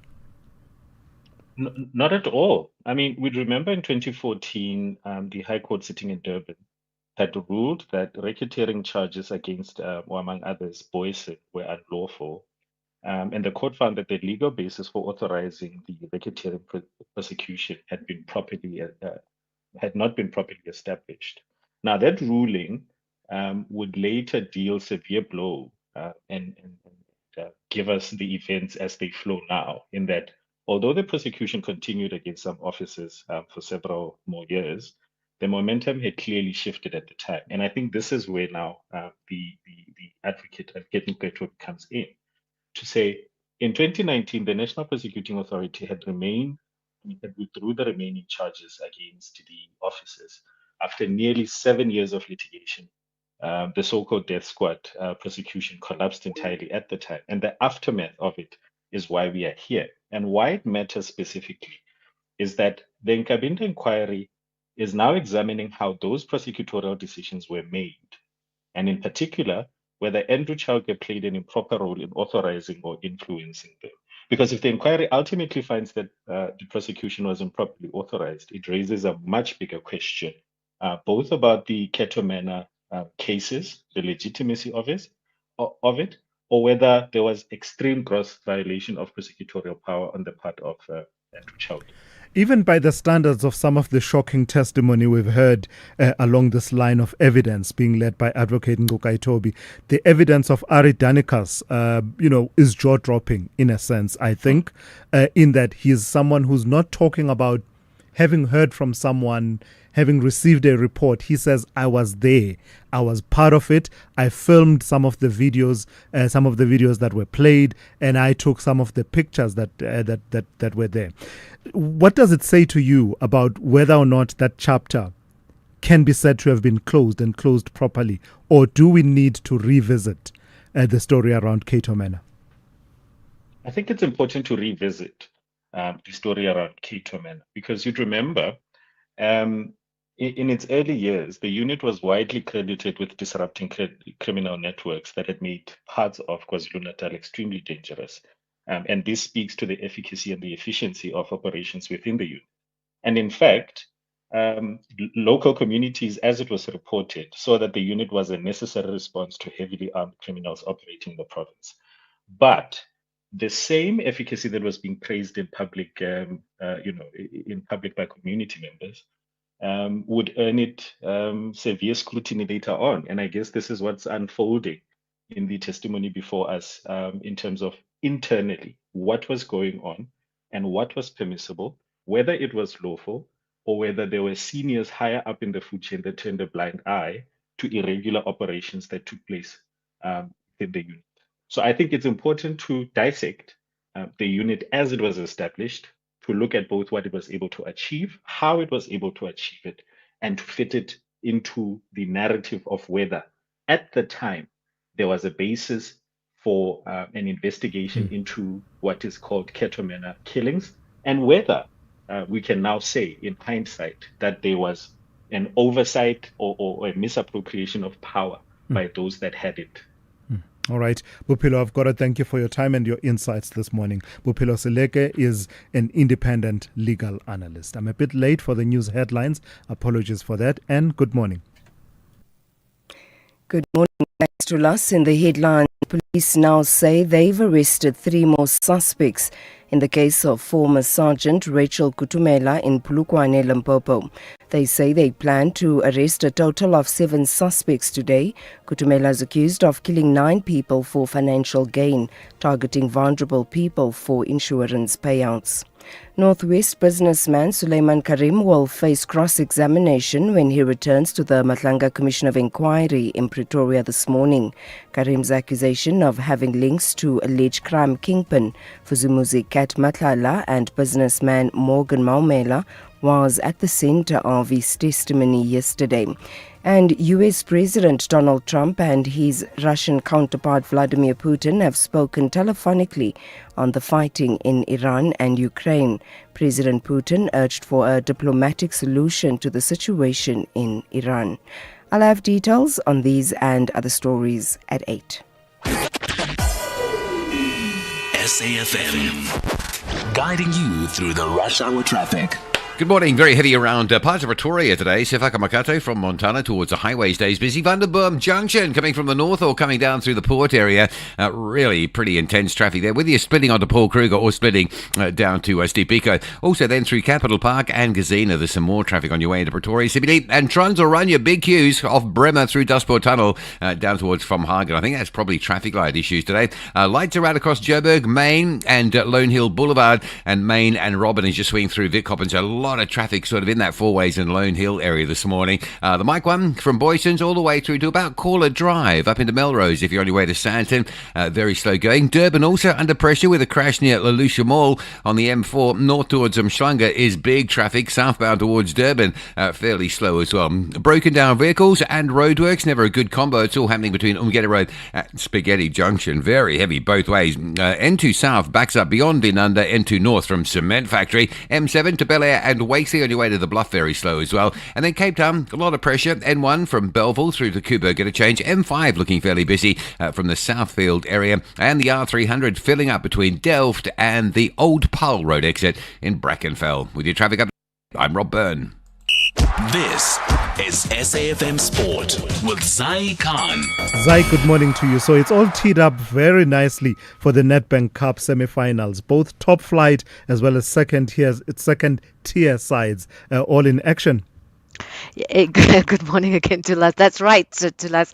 The Nedbank Cup doesn't read the league table. So you've got the minnows who are really starting to dream big. And the draw happened. That's the semi-final draw. It's opened the door to potential historic all-second-tier final with Motsepe Foundation Championship side Milford FC and Kazrick Stars. They've been kept apart. Milford will travel to TS Galaxy while Kazrick Stars will face Durban City in the last four clashes scheduled for the 4th and the 5th of April. Now, the draw guarantees at least one second-tier team will reach the final on the 2nd of May, which you can catch live on SABC Sport. In the meantime, South Africa coach Hugo Broos has named American-based centre-back Olweto Makanya in a preliminary 38-man Bafana squad for this month's international friendlies against Panama. The Philadelphia Union defender is the only new face in the squad, while 5 players from the Africa Cup of Nations campaign miss out, including Batusi Obas, Elias Mokwena, and the injured Siyabonga Ngezana. Midfielder Jaden Adams returns after being left out of the Morocco matches earlier this year. Bafana will host Panama in Durban March 27th before the teams meet again in Cape Town on the 31st. Now, South African football fans are in for a treat later this year as Bundesliga side RB Leipzig travel to Pretoria to a historic match against PSL champions Mamelodi Sundowns. The clash will be played at the Lucas Moripa Stadium on the 29th of May and will be broadcast live on SABC Sport. Cricket now. Sri Lanka have appointed the former South Africa and India coach Gary Kirsten on a 2-year deal following Sanath Jayasuriya's resignation after the team's early exit from the T20 World Cup.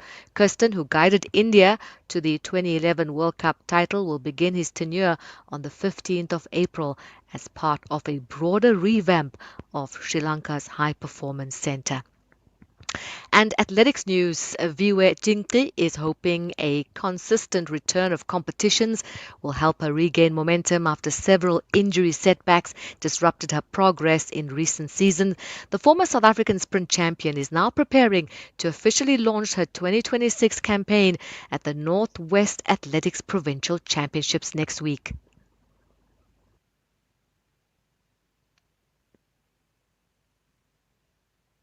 I'm opening my season on the 14th of March. I will be running the provincial champs at ACNW, and then after that I'll be heading to the under 23s juniors. That's also going to be in Germiston, and after that I'm going to focus on the main competitions, which is like the continental tours. We're going to be having senior champs, and then we're planning on going to Africans as well and Commonwealth Games. So that's what's happening.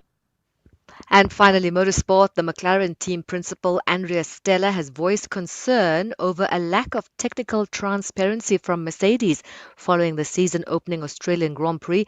Mercedes secured a 1-2 finish while McLaren's reigning champion, Lando Norris, finished 5th. Stella admitted the performance gap under the new 2026 Formula One regulations had surprised the team. That's your sport. We'll be back in the fast lane at the top of the hour. I'm Zai Khan. The Business Update on SAFM. Hey, Dowling, good morning to you for the second. All right. Dowling, for the second update of the morning. So this is interesting, isn't it? The rise in Chinese manufactured vehicles, but also the amplifying conversation about not just importing those vehicles, but actually manufacturing and assembling in South Africa. There's always been this question of how that will sit alongside our traditional plants, many of them with roots in Europe. This Mercedes GWM proposed partnership kind of thing presents an interesting model, doesn't it? It really does, Tulas. And of course, it comes on the back of Nissan selling its Rosslyn plant to a Chinese automaker, Chery. This is according to Bloomberg, right? Mercedes-Benz is now in discussions with GWM after producing producing vehicles at its production facility in the Eastern Cape. Now, the talks reportedly involve co-manufacturing vehicles at the plant, with GWM having already submitted a proposal to the Department of Trade, Industry and Competition outlining its interest in local production. Another company has confirmed a deal, saying discussions around possible expansion are ongoing. The move comes as global trade pressures mount. I don't know if I should say the East London or Kukompo plant. I mean, it's obvious. I mean, that you would even ask the question. You savor it, okay? You savor the words. Kukompo City. That one. That plant has exported C-class sedans to the US since the late 1990s under AGOA, which allowed duty-free access to the American market. However, new US tariffs on vehicle imports are putting pressure on the plant's economics, prompting Mercedes to explore ways to keep the facility competitive and protect jobs. And so sharing the facility with another player could see it reduce overcapacity, lower operating costs, and help preserve jobs as local production drops. So for a company that's been in our space for such a long time, a very long time, I know very little about Santam as a company, right? All I know is Santam good and proper. So oh, wow. So are they good and proper on their strategy, on their international strategy?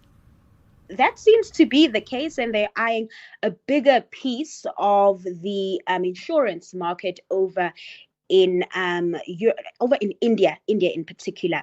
South Africa's largest short-term insurer continues to dominate locally, and SA still accounts for the majority of its premiums, but it's looking to diversify, targeting growth opportunities abroad. One of the markets drawing attention, as I mentioned, is India, with Santam already establishing a reinsurance presence in the Gujarat International Finance Tech City Financial Hub. Now, the push offshore also includes the launch of a new underwriting platform in London through Lloyd's of London. Known as Santam Syndicate 1918, the unit began writing business earlier this year and is targeting hundreds of millions of pounds in premiums. CEO Tava Matzinga says the expansion forms part of its Future Fit 2030 strategy, which aims to strengthen Santam's global footprint while maintaining its leadership here at home. Lastly, let's recap what's happening with the markets at this hour, Dowling. So starting in Asia, stocks are recovering after a shaky start to the week, led by the Japanese Nikkei, which gained 2.6%. The rebound follows President Trump's comments that the war in the Gulf will end soon, which triggered a pullback in oil prices, down 5.9% this hour to $88 a barrel. And then back in the US, Wall Street futures are surprisingly in the red, despite the administration saying it will lift oil sanctions on producing countries amid continued crude market volatility. Bringing it back home, the JSE eked out modest gains overnight, up 0.17% as traders weigh the economic impact of the conflict over in the Middle East. The rand also managing to retrace some of its recent losses, trading in the green against major currency pairs at 16.36 to the dollar, 21.97 to the pound, and 19.01 to the euro. All right, Dowling, thank you for that. We'll touch base one more time just after 8:30, and Dowling, as she always does, will give you a sense of where the markets will be going on this Tuesday. This February, fall in love with friendships that feel like family. Old bonds, new beginnings, and chapters that remind us why love, in all its forms, matters. The story comes full circle in The Best Man, The Final Chapters, where love, loyalty, and life collide one last time. Because some stories stay with you long after the final scene. The Best Man, the final chapters, weeknights 7 p.m. only on S3. Open up. Don't pay more than you need to for car insurance. 27-year-old Outsurance client Liam is saving big bucks. Saving so much every month, around 640 Rand. That's an amazing 640 Rand saving on Liam's 2020 Ford Ranger. SMS out to 30754. Let's hear how 45-year-old Nivan feels about saving 461 Rand a month on his 2025 VWT Cross. Saved me so much money, 461 Rand. Nice one. And after 3 claim-free years, you get an out bonus. So much money. Get a quote now and see how much money Outsurance could save you. SMS out to 30754. If you don't save, ask for 500 Rand or 1,500 Rand if you've been claim-free and with the same insurer for 3 years. Savings or cash. You have nothing to lose with Outsurance. SMS out to 30754. That's out to 30754. Licensed insurer in FSP. TCs and information online. This February, love the truth, no matter how unsettling it is. They were called accidents, a slip, a fall, a tragic mistake. But what if they weren't? Fatal fall, murder or accident investigates suspicious deaths. From balconies, staircases and cliffs. Where one question refuses to go away. Did someone push them? Through forensic science and haunting testimony, the truth is uncovered. Fatal fall, murder or accident. Tuesdays 6 p.m. only on S3. Open up. Call Thulasizwe now. 086 000 2032. Yeah, you know, when you have a name that shows in Siswati, Ubutsegile, you're a warrior. A warrior's name will put you right at the front of the line. Someone here is called Kraskata in Bloemfontein. Good morning, Kraskata. Ubutsegile. Ubutsegile, that's a warrior's name. You get to go ahead. Right in front of the queue. Good morning. Thank you very much, Thulas, and thank you for taking my call. Yes, Kraskata from Bloem here. Sure.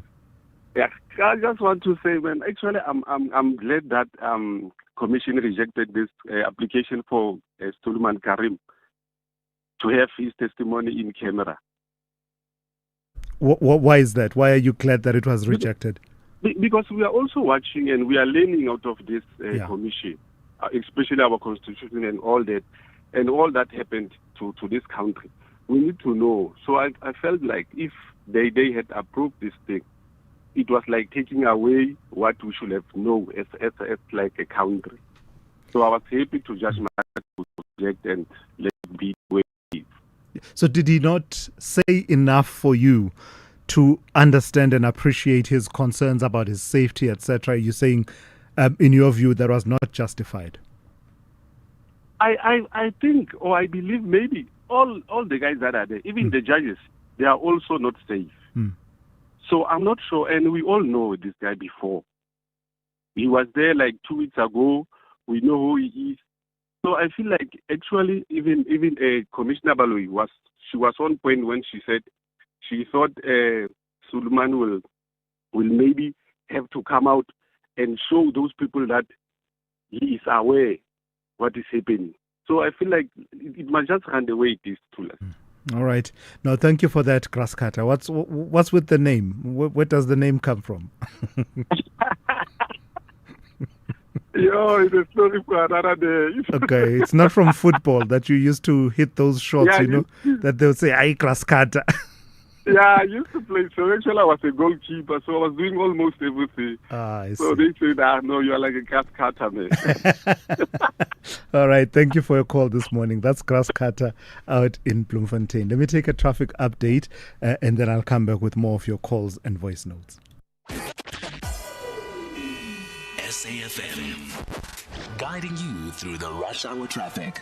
A lot of traffic between Randburg and Sunninghill this morning. Not as bad as it can be, but if you've just sort of arrived up into that Randburg area from Soweto, just through Bayers Nordia, up to Malabongwe, round to Rivonia, quite slow. Plenty of traffic on the Mike 1 from Boyson through to around about sort of Oxford Road this morning. It stays heavy there. N3 coming up off the N12 out of Alberton from Four-Tracker Road, still heavy into Bedfordview. That's due to the roadworks that continue. And there's a crash if you're driving in from the airport this morning, R24 highway, just down where you'd merge onto the N12. So that runs through Edenvale in towards Gelulis is quite heavily backed up. Still plenty of pressure around Pretoria's Dustport Tunnel coming off Bremer Street, down through the tunnel through Transilrania, down as far as Vom Hagen. I think that is probably some traffic light issues there. And a crash on Roger Dyerson eastbound before Four-Tracker Road. So coming out of the industrial side on your way through towards sort of Eupheus Road. That's all very slow going as well. Durban jam-packed today. The N2 south from Queen Nundee down towards 4 level. N2 north from Cement Factory up to Westwood Mall. Breakdown on the N3 inbound at Spaghetti Junction. That's heavy coming through from Pinetown. And a lot of pressure on the M4, the Ruth First Highway between Blue Lagoon and Umhlanga, including an earlier crash near Lelusha. There's a lot of traffic on that M4 highway today. And I guess Umhlanga Rocks Drive will probably take a bit of a spillover as well. Cape Town, a collision on Baden-Powell between Coastal Park and Strandfontein. So a little bit of extra delay there. A foretaste of what may be coming this morning with very busy conditions down on the South Peninsula, maybe coming this morning and stay all day today and tomorrow with the heat. Those beaches, South Peninsula, will be very popular over the next couple of days as the temperatures soar. Boys Drive and the main road heading down towards sort of the central Corker Bay area, very slow. And also just staying in Cape Town, a lot of pressure still on the N1 this morning. Queues from Belleville Road right through towards Kubo. Get a change. And if you're on your way out of town, a crash on the N2 at Macassar. That's a queue from Baden-Powell heading in towards the Somerset West area. Rob Byrne, SAFM Traffic. SAFM supports a litter-free South Africa. Play your part in keeping our surroundings and environment clean. SAFM, leading the conversation. Exciting news, South Africa. SABC TV Licenses has partnered with Capitec to make paying your TV license simple, affordable and accessible. If you're a Capitec client, sign in to the app and click on Transact. Next, select Pay Bills, then click Pay At and enter your reference number to complete your payment. It's as easy as that. You'll receive instant SMS confirmation. Now you can keep your stories alive and your screens shining bright. TV licenses. Pay yours. Make a difference. Call Thulasizwe now. 086 000 2032. So the conversation we had with Dr. Michael Masiapato around corruption within the BMA, the expulsion of 50 officials, as well as the measures they are taking to try and curb corruption and bribery at border posts is resonating with a lot of you. Let me take a few voice notes on that, and then I'll turn to the calls in a moment. Good morning, Pratulas. Mbongo, Sundisa, Mbuisa. Hey, Pratulas, imagine someone not working for so many years, then you get a job like from BMA, you start corruption. Hey, people like they don't think. You see, the only solution in our officials is to make sure that all of them, they've got like body cams 24/7 and people who will be able to monitor those. Then this corruption will go down like drastically, man. Thanks, Pratulas. Enjoy your day. Ciao.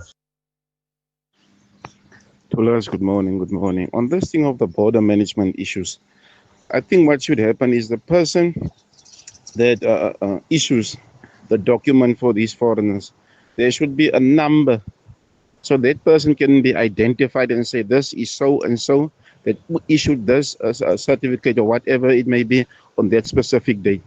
So if there is issues with it, you can who was the person that issued that document. So that person can be held responsible for in illegal issue of any document. Yeah, that's already happening. That's part of what Dr. Michael Masiapato was talking about, to say they are moving away from the generic stamp that they used to have. Now, the stamp that they will be using, I don't know if they've started using it, but he's been talking about it, I think, for the last few months, that when an official stamps a passport, part of that stamp will include a number that is an identifier of the official who stamped that passport. And if the passport was not supposed to be stamped irregularly or something like that, they can always retrace back to that particular official. How effective, how extensive it is being done, that really is the question. Good morning, Grant from the Free State. Listening to the border control discussion, the reason for this is the people working there are of a very weak people. They just are there to steal. If you have no pride in your work, you're going to steal. That's what you see everywhere. It's not really a question. Yeah, that's true of those who engage in those kinds of activities, but I'm always wary of not painting everyone with the same brush. But what you're saying is absolutely true. Those who don't value the work, there's no pride in it. It's just the job that I could get. And while I'm at it, I will exploit it and see what else I can do. It's that kind of a situation. Lord in Alberton, good morning to you. Yes, good morning, Brother Tulas. Good morning. Please go ahead. Thanks, my brother. This morning, I want to express my profound gratitude to NSFAS. I want to talk something educational today. NSFAS, it is reported that the institution has approved over 1.2 million students for funding in this academic year, which is to me is a great achievement for that institution. In the very recent past, NSFAS was reported to be in a disarray kind of a situation. But this efficacy could be attributed to the new administration led by the CEO, Wasim Karim, and the chairperson, Dr. Mugwana Maluleke. We have to understand that the developmental trajectory of any country, it requires individuals who are equipped with skills and knowledge, and that is only acquired through education. At this point, the doors, according to me, the doors for the acquisition of the knowledge and the expertise to us, they are open for now. And the recipients of this funding, they have to utilize this opportunity of acquiring those skills, because this is a great achievement from my vantage point, my brother. Are you already impressed, Lord, just from the mere approval? What about the other processes that have proven problematic in the last few years? Allocation and payment of service providers and the likes? Or are you hoping they can replicate this efficiency across that system? Yeah, it will replicate, because during the course of the previous days, I read, I can't remember the source, but I read that they are busy processing the payment, especially for the accommodation, because you remember there were people who are having accommodation houses or places where the students are placed. So they are busy processing that, and then hopefully they are going to be paid very, very soon. All right. Thank you for highlighting that, Lord. Let's hope they get it right. Lord, applauding NSFAS for the approval rate of students who have applied. Hopefully they can translate that to the other systems across which they operate. Janusz in Cape Town, good morning to you. Hi, good morning to us. I'm also worried, but I'm worried about the price of the petrol, because it's what's going to happen now. We really don't know whether our government use and abuse the system as they're doing normally with an even lower price by adding the taxes, specific taxes. In many countries, the leaders of this countries trying to help the people in this difficult time. I don't think our government will do it. But I hope so. Maybe this time they will go back to the promise what they did to us, better life for all. But I don't think so. And I also got a problem with the institution AA, who actually, we know that they are giving the price of the petrol, AA, not the government. It's a cover up by the government. What does AA do with the price of the petrol, Janusz? If we got the announcement of the petrol price, it's usually done by the AA. AA is involved, but it's not AA. It's a government. I think the energy, whatever ministry, whatever, they're actually telling us that. But AA monitors publicly available information, and using their models, they're able to predict which way it's going to go. How can you hold them accountable for the increases? Yes, that's right. But very often it's like an illusion that actually they predicted everything. They're already telling us that price is going to be so and so and so, and then actually government is doing that what they suggest to do this. I see. You know what I mean? I see. Yeah. All right. And then we are under illusion that actually AA is telling us what the price is, but the government they're supposed to openly say. We're supposed to exactly know how much taxes and what taxes are going into the price. The price, as I know, should be half price at the moment, but not different taxes to different government pockets and ministers. All right, Janusz, let's leave it there for this morning. Thank you for calling in. Alba in Sky City, I won't be able to get to you now, but we will call you back and see if we can take your call a bit later on. For now, let's go to N. Musa on standby with the latest news. Outsurance Essential is made for older cars. Claims are paid in cash within 5 working days, and you choose your own panel beater. SMS CAR to 43185. That's CAR to 43185.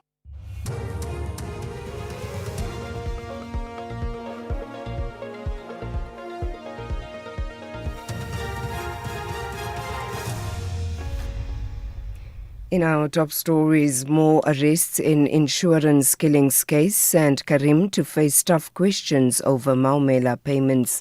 Good morning. Police have arrested 3 more suspects in the case of former Sergeant Rachel Kutumela in Polokwane, Limpopo. Kutumela is accused of killing people for financial gain by targeting vulnerable people for insurance payouts. Suspects arrested this morning include 2 brothers and a Sangoma.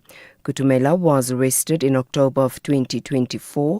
She is currently in custody with 3 others, including her sister, daughter and elder brother. National Police spokesperson Ethelinda Mate says more arrests are imminent. We are executing 7 warrant of arrests in relation to a 10 million rand insurance murder for payout scheme today in Limpopo.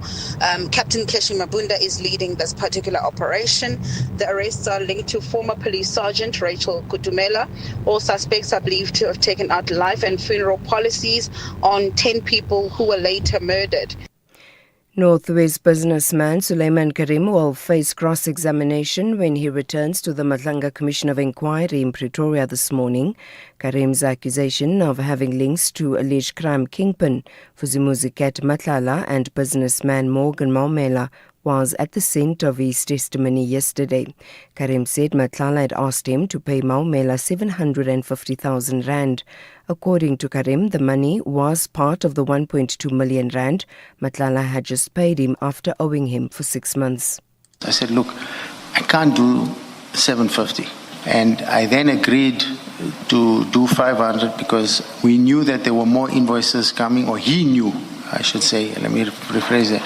Mr. Matlala said to me there's more invoices that are still owed to him, and he will then top me up on the next payment. In total, he wanted me to give Mr. Maumela 750,000. The Nkabinde inquiry in Pretoria is expected to hear more testimony relating to the past atrocities the KwaZulu-Natal-based Katumana Organised Crime Unit and its commander, Major General Johan Boysen, allegedly committed. The inquiry heard from former police reservist and businessman Aris Danikus yesterday. He focused on how Boysen had allegedly turned the unit into a racist group that mocked black people. The inquiry is probing suspended South Gauteng Director of Public Prosecutions, Advocate Andrew Chauke's fitness to hold office. Danikus said Boysen had watched his unit members assault and torture suspects to death. He responded to evidence leader Advocate Tembeka Ngokaitobi. It was an unexpected thing. I wanted to just confirm the point we were making earlier about saying Director, we need an ambulance. How did he react to that? This is a situation, as I said earlier, I can repeat myself. I don't want this man to get medical private care. My guys, when they get shot, they go to government hospital. So I have declared the scene unsafe, and I'll wait for him to die. That's it. The Congress of the People, COPE, says its leader Musiba Likota's first memorial service will take place tomorrow at the Regina Mundi Catholic Church in Soweto in Johannesburg. The church played an important role during the struggle against apartheid. Another memorial service will take place in Bloemfontein on Thursday. Likota's special official funeral Category 2 will be held in Bloemfontein on Saturday. COPE's acting national chairperson, Paix Tighetsi. The Johannesburg Memorial Service, there has been a change, which was Pimville on Tuesday. Now, after consultations and interactions with various people, broad sections of people, especially in Soweto, the family and Pope agreed to change from Tuesday to Wednesday. Wednesday at Regina Mundi Catholic Church, the iconic struggle venue for our people. And finally, U.S. President Donald Trump and his Russian counterpart Vladimir Putin have spoken telephonically on the fighting in Iran and Ukraine. Putin urged for a diplomatic solution to the situation in Iran. Trump said the fighting in Iran was almost over, a comment that saw the price of oil drop by over 10% to below $90 a barrel. Showan Bryce Peace reports. While the Israeli-US war with Iran is very much still ongoing, the positive sentiment from President Trump on the trajectory of the conflict buoyed markets and saw a massive retreat in the oil price that had reached $119 a barrel earlier, providing global economic unease at the broader implications of the conflict. Trump told CBS News that Iran no longer had a navy, no air force and no communications, that their missiles were down to a scatter and that their drone manufacturing had been impeded by the US attacks. Iranian officials have indicated that they are ready for a long drawn-out war and argued that the conflict would only end due to economic pressure being exerted on the United States. Recapping the top story, police have arrested 3 more suspects in the case of former Sergeant Rachel Kutumela in Polokwane, Limpopo.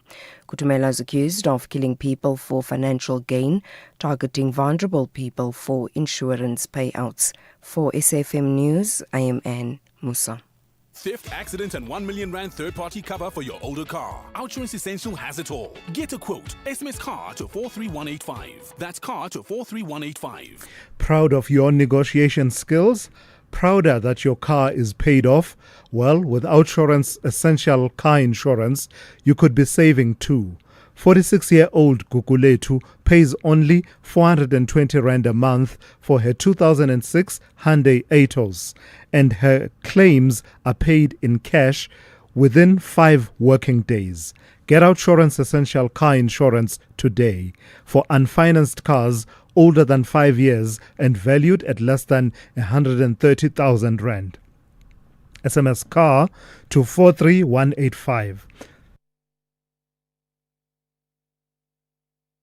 That's CAR to 43185. Outsurance, licensed insurer and FSP. T's and C's and information online. It's a very good morning to you. In your SFM sports headlines, cricket, 2 Proteas players are picked in the T20 World Cup 2026 team of the tournament. And in athletics news, the Kenyan great Eliud Kipchoge is to run the Cape Town Marathon. We'll have all the details around 8:30. SAFM, guiding you through the rush hour traffic. Very good morning. If you're driving in from the airport at Joburg, coming in from Tambo on the R24, Halbertina Sisulu Highway, it's been a crash as you merge onto the N12. That's pushing a queue heavy back through Edenvale and back towards the Barbara Road exit. The Mike 1 from Boyson through Parktown is heavier, then you stay all the way through Melrose, southbound, coming off the N1 at Buccleuch. It's pretty busy down and towards that Melrose area as well this morning. Queues out of Rampark Ridge on Ace to Herd onto Hunscuban. Couple of lights down on your way towards Randburg this morning with quite a heavy backlog. And the N3 coming in from Spraite View queue stays busy, queuing up towards the Heidelberg Road off-ramp. N14, the Krugersdorp Highway through Brockfontein up to John Foster. That's fairly busy this morning. And Pretoria, if you turn off Mobopoli Highway into Bremer, go down through Dustford Tunnel, that's all seized up as you make your way down towards Vom Hagen. I think that's probably traffic lights at the bottom of that queue there. Very busy around Durban, the M4 queuing both ways between Umhlanga and Blue Lagoon. That's after an earlier crash near Lelucia and just a whole big pile up of traffic. N2 north from the M7 up towards Spaghetti Junction and into Westwood Mall stays busy. Couple of breakdowns on that route. And the N3 inbound from Pavilion to Spaghetti Junction. That's a heavy one as well today. Cape Town, a crash on Baden-Powell Drive between Strandfontein and Coastal Park. If you're going in or out of Muizenberg, some additional delays there. South Peninsula generally busy around St James and Cork Bay. And the N2 out of town, a crash at Macassar causing backlogs through to Baden-Powell Drive on your way out to Somerset West. With your traffic update, I'm Rob Byrne.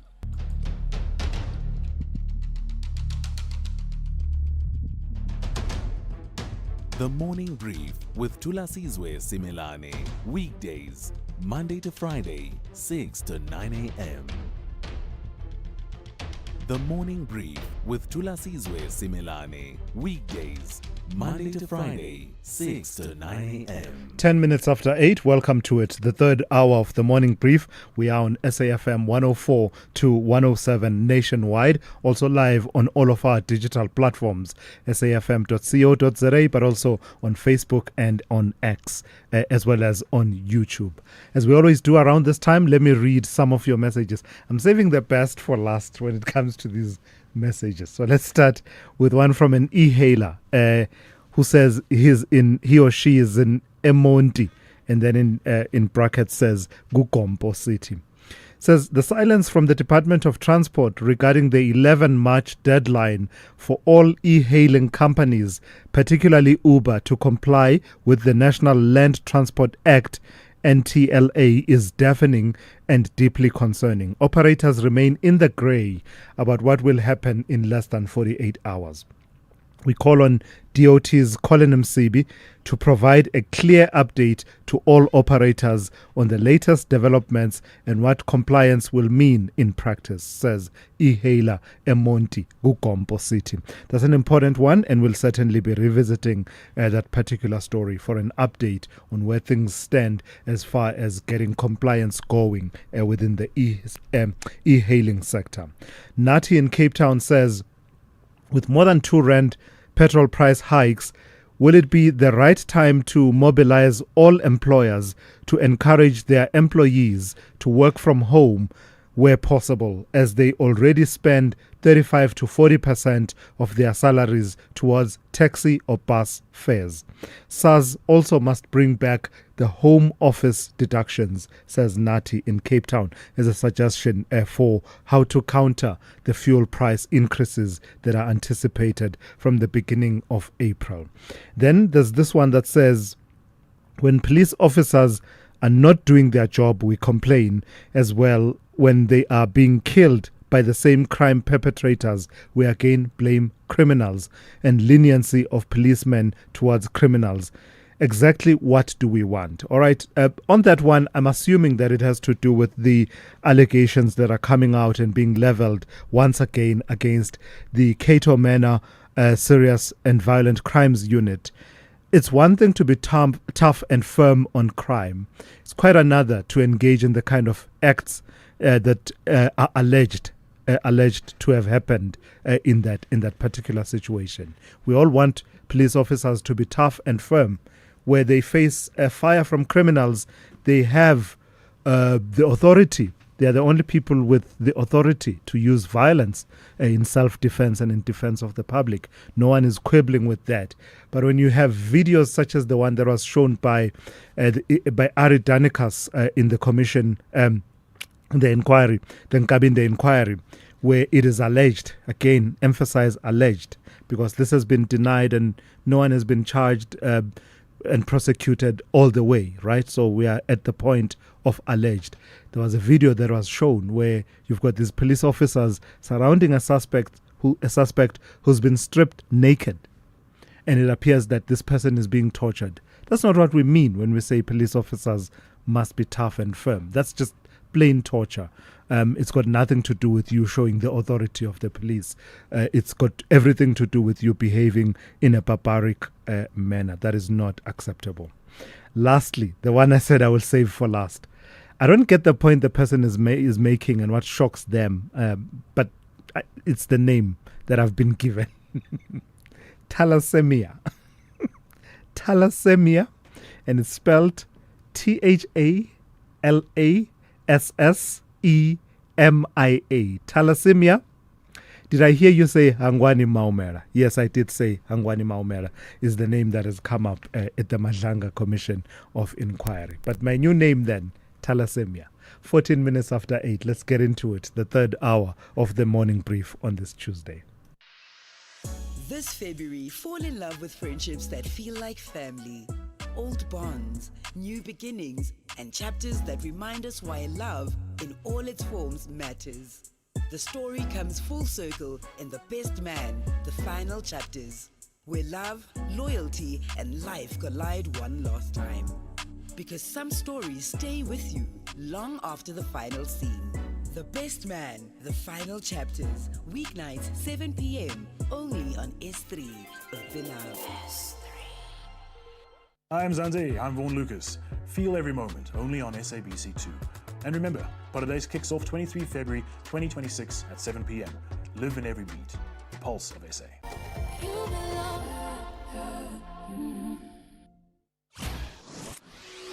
SAFM. Prime time all day long. All right, so let's turn to the issue around the potential fuel price hikes. The country could soon face record-breaking fuel price hikes as rising global oil prices and a weakening rand put pressure on the cost of petrol and diesel. New data from the Central Energy Fund suggests motorists may see one of the largest monthly fuel increases in the country's history when prices are adjusted at the start of April. Let's speak to Advocate Stefanie Fick, who is Executive Director of the Accountability Division at OUTA. That's the Organization Undoing Tax Abuse. Good morning to you and thank you for your time. Just looking at it from the perspective of the Central Energy Fund and the global picture as it's emerging, what's your initial thoughts about the looming fuel price hike? Good morning, and thank you so much for having us. If you look at the war, it will definitely have an impact on motorists. In other words, it will have an impact on our petrol price, because our petrol price, unfortunately, is, you have your basic fuel price, and then you have your taxes and your levies. That stays sort of the same. It is the basic fuel price that is directly linked to, obviously, the rand-dollar exchange rate, but more importantly, the price for Brent crude oil per barrel. And it's that portion of, the petrol price where the increase, we will see the increase in the petrol price. So that's pretty much outside of our control, is it? But the one that I suppose worries you is one that is within our control, the fuel levies. There's a new levy that's going up from April. That's correct. And that's the one that we as South Africa has a little bit of control over. So the question is, shouldn't there, there's a call for that 20 cents to maybe for government to think about holding that increase back slightly, because although it is, I have to say that the taxes and the levies make up 57% of the petrol price. Now, although that will remain stagnant and it is around 11 rand 85, isn't it time for government, because they have control over it, to maybe consider not increasing the levies for now? Just see what is happening out there. Let's see what's happening with the war, and in that way give a little bit of relief to motorists. What would that do, though, Advocate Fick, to the revenue generation, the projected revenues that government is seeking to realize, and how those feed into the various services that are delivered? So as me and you are talking here, they don't have that revenue, because the increases, I think, is only applicable from 1 April. So on the one hand, let's just hold that back. You didn't get used to that income yet, and give the relief to the people on the ground. Yes, we need money to go to various services, and everybody is dependent on what is in our fiscus. But on the other hand, I also want to ask, have we done enough in order to make sure that our expenditure comes down? If you look at it, I mean, it's an easy target, but I have to mention the fact that we still have a bloated parliament. We still have more ministers and deputy ministers than you will find in other countries. Have we really curbed all the corruption that we could? You know, an enormous amount of money go to local government. A local government is a mess. We're going to have local government elections very soon. So I think if you balance, giving a little bit of relief to the motorists, and also really look hard at how we can reduce expenses, I don't think government has reached a point where it can say that, but we need this 21 cents in order to survive. So just looking broadly then at the tax component of the fuel price, what's your thinking? It involves this fuel levy increase that's coming in, at the beginning of April. There are such things as the Road Accident Fund levy, general fuel levy, as well as a carbon levy. What's your thinking around what we pay versus what we get in terms of, maintenance of infrastructure, as well as this insurance through the form of the Road Accident Fund? Yeah, I like the way you think, because if you think about the carbon levy, government does not ring fence. And we have the same problem in local government, that you receive money, for example, from provincial and national government. I'm talking about local government, for example, for water. But you don't necessarily use that income to build on your water infrastructure. And the same with the levy. Although the RAF levy goes straight to RAF is a mess. We know what is going on there. And I don't know whether throwing money at the problem is necessarily fixing your problem. RAF is there for a specific reason. And because of the mess, have we done enough to make sure that how we spend the money in RAF is efficient, sufficient in order for RAF to do what it's mandated to do? And then, some of the other levies, there's a general fuel level, RAF, carbon tax, etc. And does the money go where it's supposed to go? And I think the answer is no. If you think about the sugar tax, if you think about the plastic bag tax that we're facing, not necessarily got to do with fuel levy, but just in general, is the money is not ring fenced. It goes into the kitty, and then in that kitty, this money is supposed to go to everything. And I think if we really spend more time in trying to curb just the scourge of corruption through the country, we will have more money to spend on the more important things in South Africa. Yeah, and I ask because part of the counter argument when people say countries in Southern Africa, in our neighborhood, pay far much less for their fuel because they don't have the taxes we have. The counter is usually that, well, they don't have the services you have, the roads that you have, as well as the protections that you have. But lastly, Advocate Fick, let me ask you about the call that you are making then around seeing if the increases in the fuel levy can't be delayed. Are you doing anything about it, or is it merely a call at this point? It's a call at this point, and all we can do is to make this call to government. While they are still busy with their processes, everything that was said in the budget speech, these need to go through Parliament, and they need to vote, and it needs to be put into operation.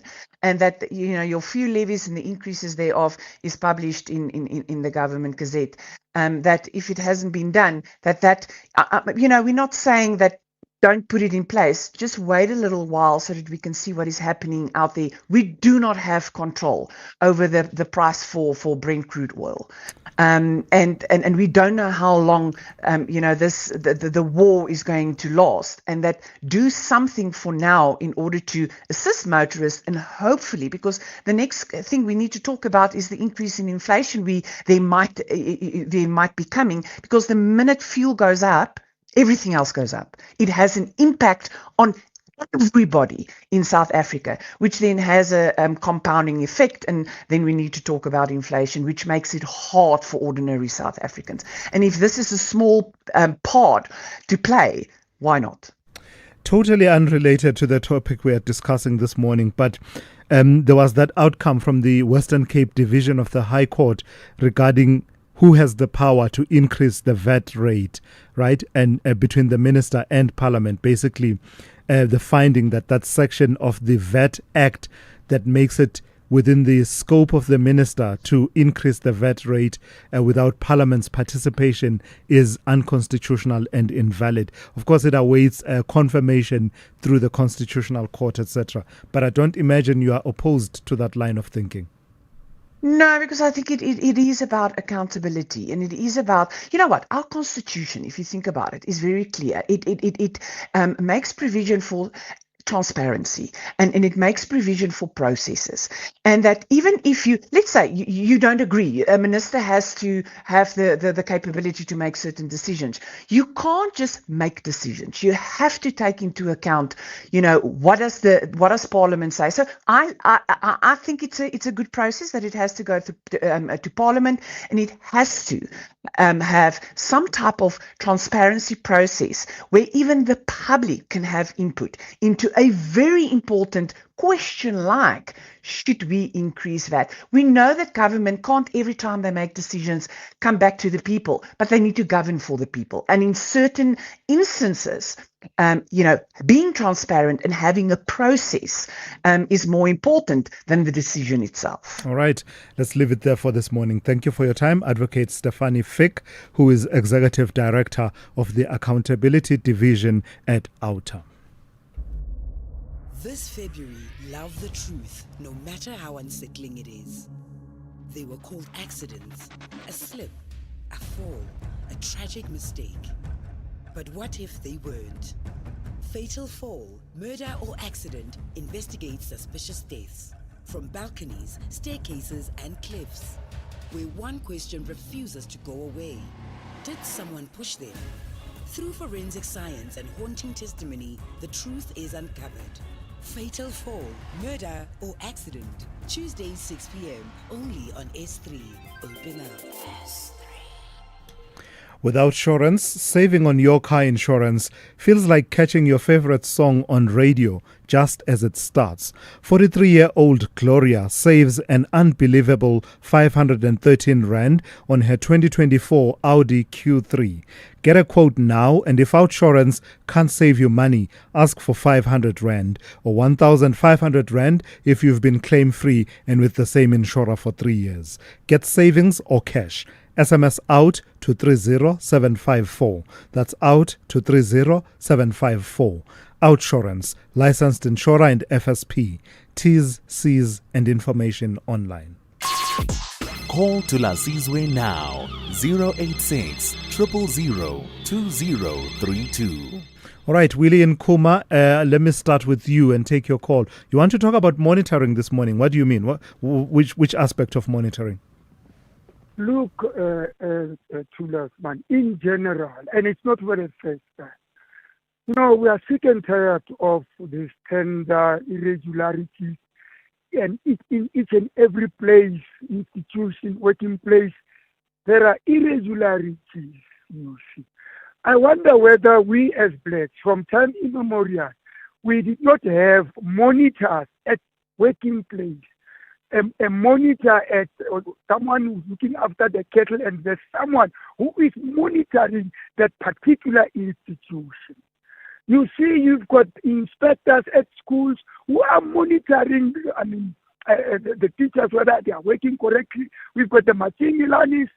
Even at your working place, there's someone who is heading the institution, who is giving feedback, who is monitoring. You see, now your president one day said we should also do the whistle blowing when the municipality is not working properly. How can you do the whistle blowing whilst we are being killed?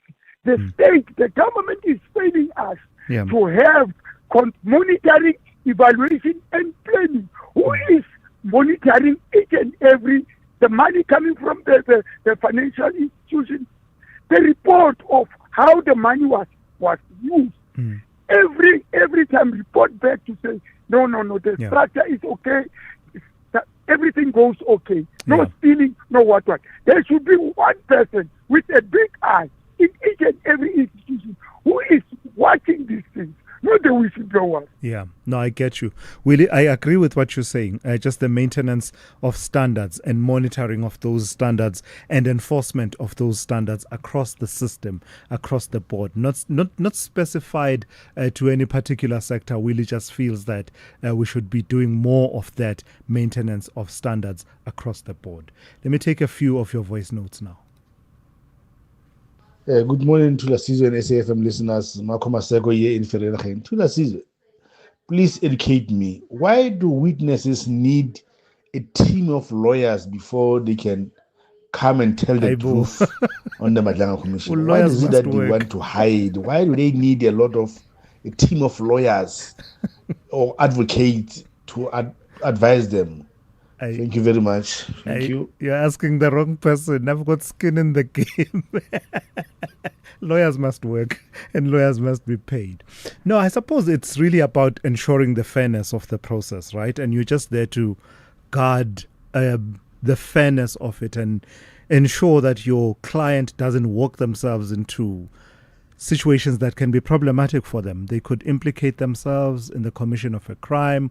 I don't know. It's just sometimes a question is asked that you feel is unfair, for example, and therefore you raise an objection, but you don't necessarily get in the way of the work that the commission has to do. But also, that other thing I mentioned. And Musa on standby with the latest news headlines. Good morning. Thanks to Las. In the headlines, police say more arrests are imminent in the case of former Sergeant Rachel Kutumela. They've arrested 4 people in Polokwane this morning. Kutumela is accused of killing vulnerable people for insurance payouts. Northwest businessman Simelane Karim will face cross-examination when he returns to the Matlanga Commission of Inquiry in Pretoria this morning. Karim's accusation of having links to alleged crime kingpin Fuzumuziket Matlala and businessman Morgan Maumela was at the center of his testimony yesterday. And leading medical bodies have moved to quell panic among members of the public following a University of the Free State study. I'll have details on these and other stories at 9. SAFM, guiding you through the rush hour traffic. Still heavy coming through Pretoria this morning. If you're turning off on my team, Mopani Highway into Bremer, there's a really big backlog through the tunnel onto Transorania, down as far as Hagen, across the whole of Trani. That is quite easily the biggest delay by some considerable distance. The N12 and R24 routes jammed up on your way into Galuli's interchange. That's coming in from the Ekurhuleni side. The N3 from Elands up through Heldenhuis towards Van Buren remains backed into the roadworks. And if you're coming out of the sort of northwestern parts of Joburg, Malabongwe, through to Ramberg via Straighton Park, and Beyers Nordeer through the highway into Fairland. Both of those routes very slow. Durban easing up quite nicely, particularly the N2, Spaghetti Junction and Mgeta Road. It was a rather forgettable morning earlier today with plenty of breakdowns. It's all being cleared up and things have normalised north and south. But there is a delay coming in from Pinetown. A breakdown at 4 level means a queue from as far back as Pavilion Mall. The M4 between Blue Lagoon and Mhlanga busy, but starting to ease up pretty quickly as well. Cape Town, still a lot of pressure on the N7 running north. There's traffic all over that route, particularly at Epping into the roadworks, a little bit more going up towards the Bosmansdam Road. The Tableview area was an off-the-charts nightmare getting home last night. I thought I'd have a look what it's like this morning. It's still pretty slow, particularly Malabongwe Drive out through to Dunoon. That's much heavier than normal. Bloberg to Kuberg, Marine Drive to Sunset Beach. Those routes are still very busy. A lot of traffic on the M1 inbound, Plattercliff to the city centre, and we're just starting to see some real pressure building up on the South Peninsula. I think it's going to be a busy couple of days as the temperature swings. Main Road Boys Drive through St James and Cork Bay, and the main road, or the beachfront road, if you like, coming in off Baden Powell onto sort of that Royal Road beachfront area of Muizenberg, looking quite busy already as well. Rob Byrne, SAFM Traffic. This is SAFM Sport with Zai Khan. Zai, good morning to you once again. We may not have come back with the trophy from the T20 World Cup, but at least 2 of our players have made enough of an impact to be included in the team of the tournament? Yes, Tulas, good morning. Absolutely. We may not have come back with the trophy, but still world class. Okay, we're just missing the silverware, but we'll take the bragging rights. We've got not one, but two South Africans who've been recognized in the ICC Men's T20 World Cup team of the tournament, with Aiden Markram named captain of the Select 11. Fast bowler Lungi Ngidi also earned a place in the side after an impressive campaign with the ball. Tournament winners India dominate the lineup with 4 players, while Zimbabwe's Blessing Muzarabani was also rewarded with a standout performance with the ball. Soccer news, the Bafana veteran Themba Zwane is back in Coach Hugo Broos's preliminary squad for this month's fixtures against Panama.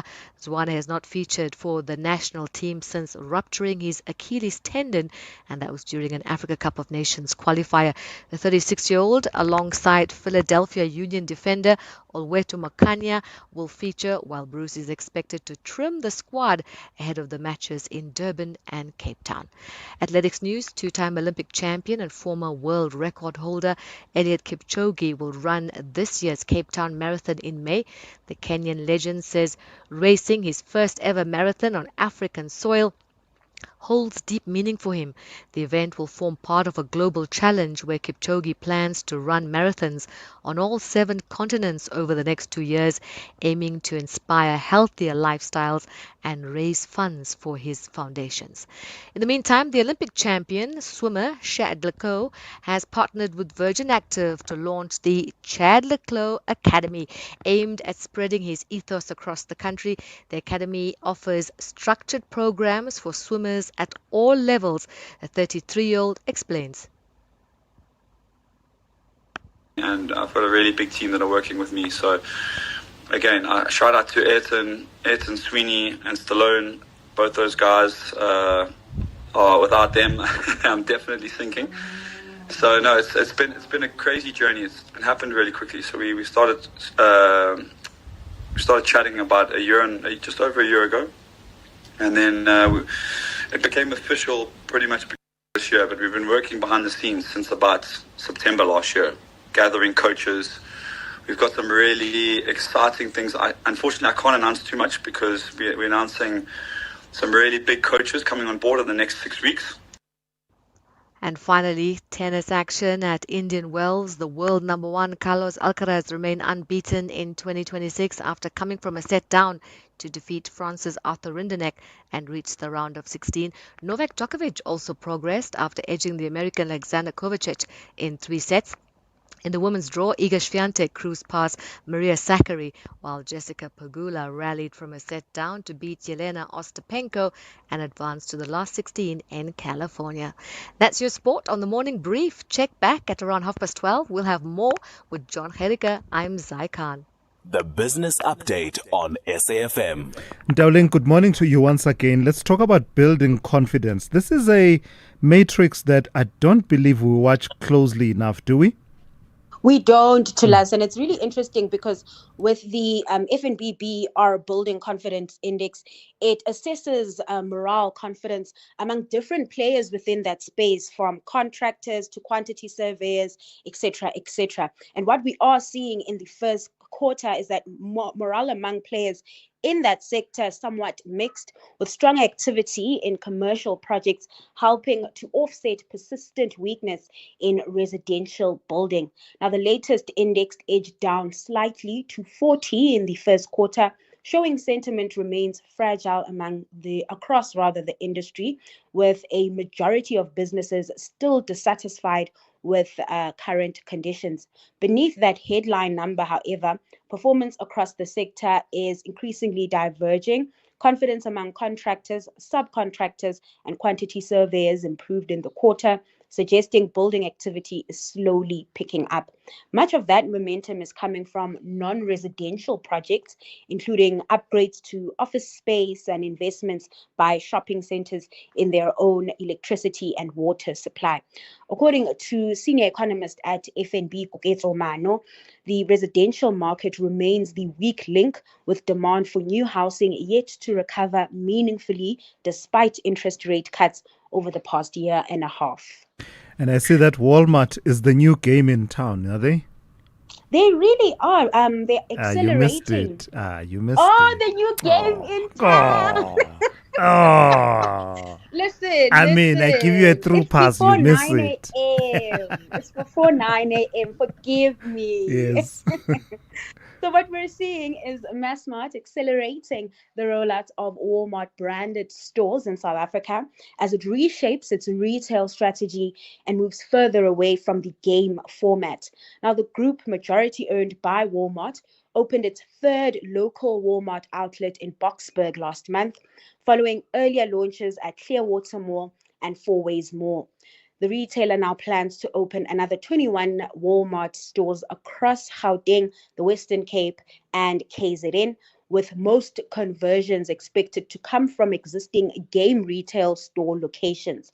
Now, Game's footprint has already been shrinking and fell below 100 stores earlier this year for the first time in more than a decade. Now, unlike the traditional big box Game model, the Walmart stores are positioned mainly as supermarkets with a smaller general merchandise offering. The move also appears to replace earlier plans to convert some stores into smaller versions of Macro, as Massmart focuses on building scale in food retail. Oh, that's an interesting one, eh? So are they moving away from the traditional big wholesaler model, more supermarket-like, with an element of the wholesale model? Yes, that's what they're doing, and they're keeping the more wholesale model also towards what's the macro stores. Oh, I So see. initially, as I said, we would have seen those Game stores being converted to smaller macro stores, but they're sort of pulling back on that strategy and converting most of the Game stores into Walmart. All right. Lastly, Dowling, wrap it up for us nicely and set the scene for us for the markets today. So some calm returning to the markets as the JSE, or rather, let's start that all over.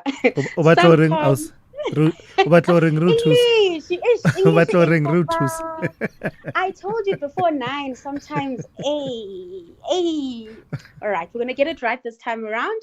Some calm returning to markets as Trump said that the war in the Middle East is likely to end soon. And so we're likely to see the JSE open in the green. It is a really busy day for the local bourse with results from ABSA and property players, Hyprop, as well as Attack. Investors will also be eyeing the fourth quarter GDP print out later today around 11:30. Ahead of that, the Rand gaining some momentum. It's at 16.30 to the dollar this hour, 21.91 to the pound, and back under 19 to the euro. Meanwhile, a reversal at play in energy markets with oil down 5%, trading at $88 a barrel. That boding well for equity markets with Asian stocks back in the green, led by gains in the Japanese Nikkei. Meanwhile, US futures not faring so well, in the red this morning. All right, Dowling, thank you for that. That's Dowling Lichela. She's kept you updated on business, economics, and the markets throughout the 3 hours here on the Morning Brief. Whether it is a CCMA referral, problems with a mechanic, unfair blacklisting, or an uncontested divorce, Clientele Legal offers professional legal services to all South Africans. Our plans are affordable, and you receive up to 745,000 Rand worth of legal services per year. We cover civil, criminal, and labor-related matters. Our nationwide legal teams are standing by to support you 24 hours a day. Plus, all plans include a 5,000 Rand bail benefit. Join today. SMS SAFM to 32195. That's SAFM to 32195. Clientele General is an authorized FSP and licensed non-life insurer. T's and C's online. Standard rates apply. Exciting news, South Africa. SABC TV Licenses has partnered with Capitec to make paying your TV license simple, affordable, and accessible. If you're a Capitec client, sign in to the app and click on Transact. Next, select Pay Bills, then click Pay At and enter your reference number to complete your payment. It's as easy as that. You'll receive instant SMS confirmation. Now you can keep your stories alive and your screens shining bright. TV licenses, pay yours, make a difference. SAFM values your views. Be an active citizen. All right, this is something of a public service announcement of sorts, something we feel you should be aware of. The National Consumer Commission announcing a recall of certain baby formula products manufactured by Nutricia Southern Africa after concerns that a raw ingredient used in production may contain traces of a toxin that could pose health risks to infants. Let's speak to Peto Ndaba, a National Consumer Commission spokesperson. Good morning to you, Peto, and thank you for your time. Which products are we talking about, and what is the concern behind the recall? Good morning to you, Thulasizwe. We're talking here about the Aptamil Nutribiotic 2, which is at 800 gram, as well as the Apti Junior, the 3. The problem here, according to Nutricia, they say they have identified raw material. In fact, that there are traces of cerulite, which is a toxin. One of the raw materials that they use in the production was affected here, had traces of cerulite. Now we understand that cerulite is actually a toxin that may cause symptoms like nausea on the onset. They say normally within 30 minutes, vomiting as well as abdominal cramps. Sure. So what are the implications for you as the NCC in terms of trying to ensure that this recall is effective, such that, parents and other people are aware and come back with these products? And are you even calling on people to, if they have these products, to immediately stop using them? Thank you, Thulasizwe. My apologies for that. Yes, we say to consumers, if you have these products, let's look at the batch number 202-60911, 61209, as well as 61209, with the expiry date 11th of September and the 9th of December 2026. All right, Peter. They started producing this in August. Apologies. I'm going to need for us to go through that quite slowly because it's quite important information and numbers are difficult on radio. We can't display them on the screen. So let's go through the batch numbers and say them as slowly as possible. My apologies to Thulasizwe. Thank you so much. So the Nutricia Aptamil Nutribiotic 2, 800 gram. The first batch number is 202-60911 and 202-61209. The expiry date is the 11th of September as well as the 9th of December 2026. The Aptia Junior Nutribiotic 3, the batch number is 202-61209. The expiry date will be the 9th of December 2026. All right. So at the moment then, what other investigations are you doing? And I will repeat these numbers towards the end of our conversation. What does the process going forward entail from your side in terms of trying to get to the bottom of how this cerulite ended up being, traces of it being picked up in these products? It's not an investigation, Thulasizwe, more than an engagement with the manufacturer, just to also understand how best can they protect. Number one, how did this material, this cerulite, got into the product, but also how, what are the processes moving forward to ensure that they protect consumers from any possible harm, because here we're talking about baby formula. So conversations are ongoing. Ours, when we receive a notification, was really to say, let's warn South African consumers so that they take this product back for a full refund or an exchange. 2,989 units. It's quite quite a lot. They say they distribute it in stores like your Discam, your Clicks, and United Pharmaceutical from August 2025. So if you have it, take it back to the point of purchase, or you can take it to any of the stores.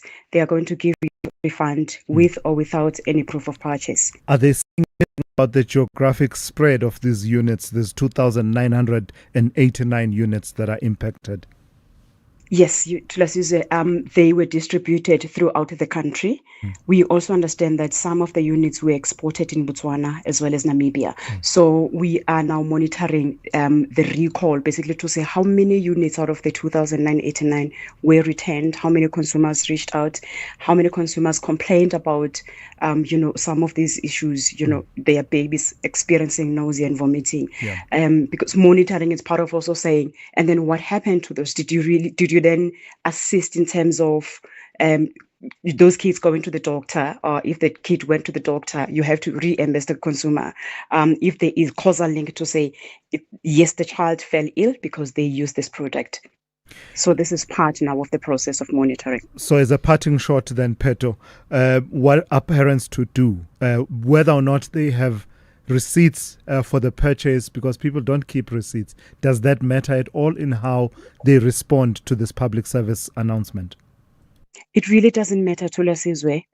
If you have this product as a parent, a caregiver, and it matches the batch number and the expiry date, take it back to the point of purchase. Whether you have opened it, you are left with a spoon or 3 spoons, or it's still sealed, it really doesn't matter. For as long as you still have the product, take it back to the point of purchase. No receipt required. If they're giving you issues, do reach out to the National Consumer Commission. We will assist you. All right, let's leave it there for this morning. Thank you for your time. That's Peton Daba, National Consumer Commission spokesperson. Just to run over those details again, it's the 800 grams Nutricia Aptamil Nutribiotic 2. And that's the 800 gram Nutricia Aptamil Nutribiotic. And the batch numbers that are involved for that product are 202-60911 and 202-61209, with the expiry date of the 11th of September 2026. The second product is the Nutricia Apta Junior Nutribiotic 3 formula. Apta Junior Nutribiotic 3. And for that, the batch number that is relevant, 202-61209, with an expiry date of the 9th of December 2026. If you have those, you've heard what the call is. Return it to the store. SAFM, guiding you through the rush hour traffic. Hey, if you're on your way to Pretoria across the course of today, roadworks are already in place on the N14. That's the Ben Schumann Highway just north of Jean Avenue up by the Vrede Road Bridge. Single lane section, queuing pressure, and it will be busy on that section all day today. The bike one, heavy both ways, Woodmead to Melrose, and then from sort of Parktown up into Melrose. If you're trying to get into or through Santa, it's just very busy on that highway. N3 north into Funbeer, still queuing up into the roadwork section as well. Crossing to Durban, the N3 inbound, a breakdown at Spaghetti Junction. Still there, a little bit sluggish coming in from Pinetown, although the volume is easing and the queue is easing pretty dramatically, but it is a bit slow. The N2 between Spaghetti Junction and Mageni Road looking fine. It was really hectically jammed up in there with just multiple breakdowns early this morning. And the stats, so a lot of those breakdowns are just simply motorists running out of petrol or running out of fuel in the middle of construction zones. So really high percentage of breakdowns there are just, no fuel. Into Cape Town we go with a reasonably busy Tuesday. The N1 still queuing from Plattercliff Hill right through the city centre. Behind that, the Kuberg Road and Marine Drive options into the M1 stay busy. N2s from about Robert Sobukwe into Hospital Bend territory. M5 still queuing from Rondebosch up towards that N2, and the M3 but sluggish top of Wynberg Hill up through to Rhodes Drive area. The main road through Cork Bay already very heavy through St James, Cork Bay going south. That's going to be a busy route across the course of today. Rob Byrne, SAFM Traffic. This February, love staying informed. As your day winds down and the evening begins, Primetime News moves to a new home. Weekdays at 6 p.m. The stories that matter, the context you trust, the news that connects you to South Africa and the world. Because loving what you watch also means trusting what you hear. Primetime News is weeknights at 8 p.m. only on S3. Open up. Masandawana are ready to paint the capital city Cabo Yellow, but the Whites want to dance to victory with their fans in Bamako. This is the first leg of the CAF Champions League quarter-final. Don't miss the massive clash, Mamelodi Sundowns versus Stade Malien on Friday 13 March at 7:30 p.m. Live on SABC Plus and SABC3. Then on SABC radio stations at 8 p.m. Proudly brought to you by SABC Sport. For the love of the game. Call Thulasizwe now. 086 000 2032. All right, let me go straight to Alba in Sky City. If I can get you on air, Alba. All right, Alba, I'm battling. Here we go. Alba, good morning to you. Papa Simelane. Hey. Ninjani. Ifukile munjani? Ifukile. Hey. Yes, that's For what I quite wanted some to days, say. even yesterday, I wanted to comment on the Bramoro's comment, but Yes. always I get on the tail end and I don't go through. You are here now, my brother. Talk to me about it. Do you want to talk about that, or do you still want to go through with Iran? Yes, I still want to go with Iran because now I heard in Taulung Lichela, Sean Bright piece, I think even Melissa Boda talking about it, that the Orange Man, the US president, said that the war will be over within a week. Now, that statement to me sounds like that's how propaganda spreads, because now the media houses are running with it. And I believe that when he said those words, maybe there were media houses in front of him. Yeah. But nobody questioned him, why did the US kill the kids in Iran? That is one part. They did, by Another- the way, Alba, though. Hey, they did. they He's been did. asked that What- question twice. The first time did he say? the first time he tried to blame it on Iran, even though the evidence by Shows that it's anyone the who's US. done it shows that the people who were dropping missiles in that area on that day are the United States. So the second time he was asked yesterday, he said, well, it's being investigated. He said Tomahawk missiles are quote unquote generic. And the reporters were pointing out, no, they're not generic. They're being used by the United States. And then he said, well, it's being investigated. But that's another thing, because this part, nobody is running with it. Do you get what I'm saying? Yeah, I This hear you. part, yes. Because that's so now, and the markets have already reacted to it, saying as if Iran is going to lie down and say, you can take this side and then beat the other cheek and the other cheek, as if Iran has got no say about it. So nobody is questioning Iran. What is their take on the US president saying the war will be over in a week? What is Iran saying? Are they going to agree with the terms and the conditions?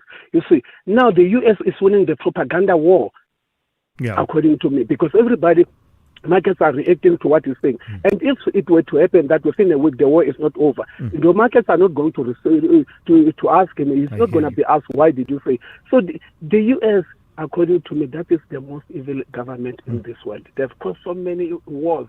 They've killed so many people, but nobody has ever held them accountable because they want to act like the police of this world. Gotcha. Alba, thank you for calling in. That's Alba in Sky City. Let me go to Crispin in Durban. Good morning to you, Crispin. Morning to the Thulasizwe and the listeners. To follow on and away from what's just been said, we've got to look at our own violence too. And the focus on the Cato Manor unit is really important. But to limit the scrutiny to that unit is a terrible mistake. I recently saw a video of, in this case, it was private security. But the line between private security and SAPS is sometimes getting blurred.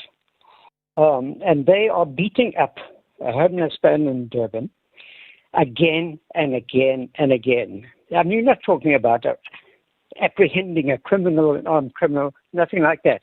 It was straight torture, thuggery, and nobody has been charged with it. The evidence is ample. Nobody's been charged. Secondly, in my extended family, about 5 years ago, this young man was in a car with friends. They crashed the car. The car crashed down an embankment. The police arrived and shot a member of my family dead. Wow. No. He was not involved in any crime whatsoever. But let me just say there's a strong racial dimension to this, and the racial dimension is that it's not about the identity of the person who shot. It's about who the victims always are. Young, black, sometimes colored men. And this is like seen as fair game. seen as fair game because the assumption is that they're always up to something bad, which is a fundamentally racist idea. Sure, Crispin. I know of specific cases recently where police have said the armed suspects died in a shootout. And I know the specific case well, where 4 guys were shot dead who were not the suspects in the case that was being mentioned. So sure, these Crispin. issues must be brought into the open and confronted. Sure, Crispin, I thank you for sharing that, and I don't imagine that it must be easy reliving some of that. So anything happened in the case of that member of your family? Did IPID pick up the investigation? We took it to IPID, nothing ever happened. Sure. In fact, when I arrived on the scene, I got a message. Braden has been in a car crash and has been shot dead. I mean, try and make sense of that message.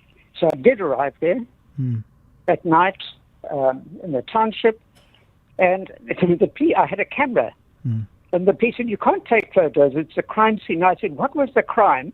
And there was silence, just silence. I mean, we cannot use illegality as a way of protecting people from crime. I agree with you 100%, Crispin. Thank you for sharing that and just, highlighting that, using your own painful experience to highlight the issue, the broader issue that says no matter how fed up we are with crime, we cannot accept lawlessness perpetrated by people who are supposed to be upholding the law and then say, well, we are better off for it. It's instances like these that say vigilantism doesn't work, either by the police or community members. We are always worse off for these kinds of acts of vigilantism.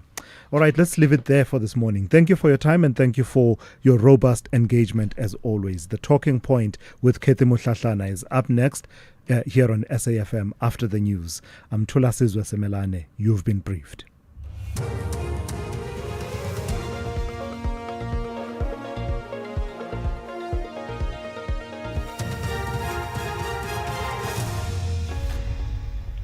In our top stories, more people linked to insurance fraud case arrested and Satu slams KZN over retirement offer U-turn.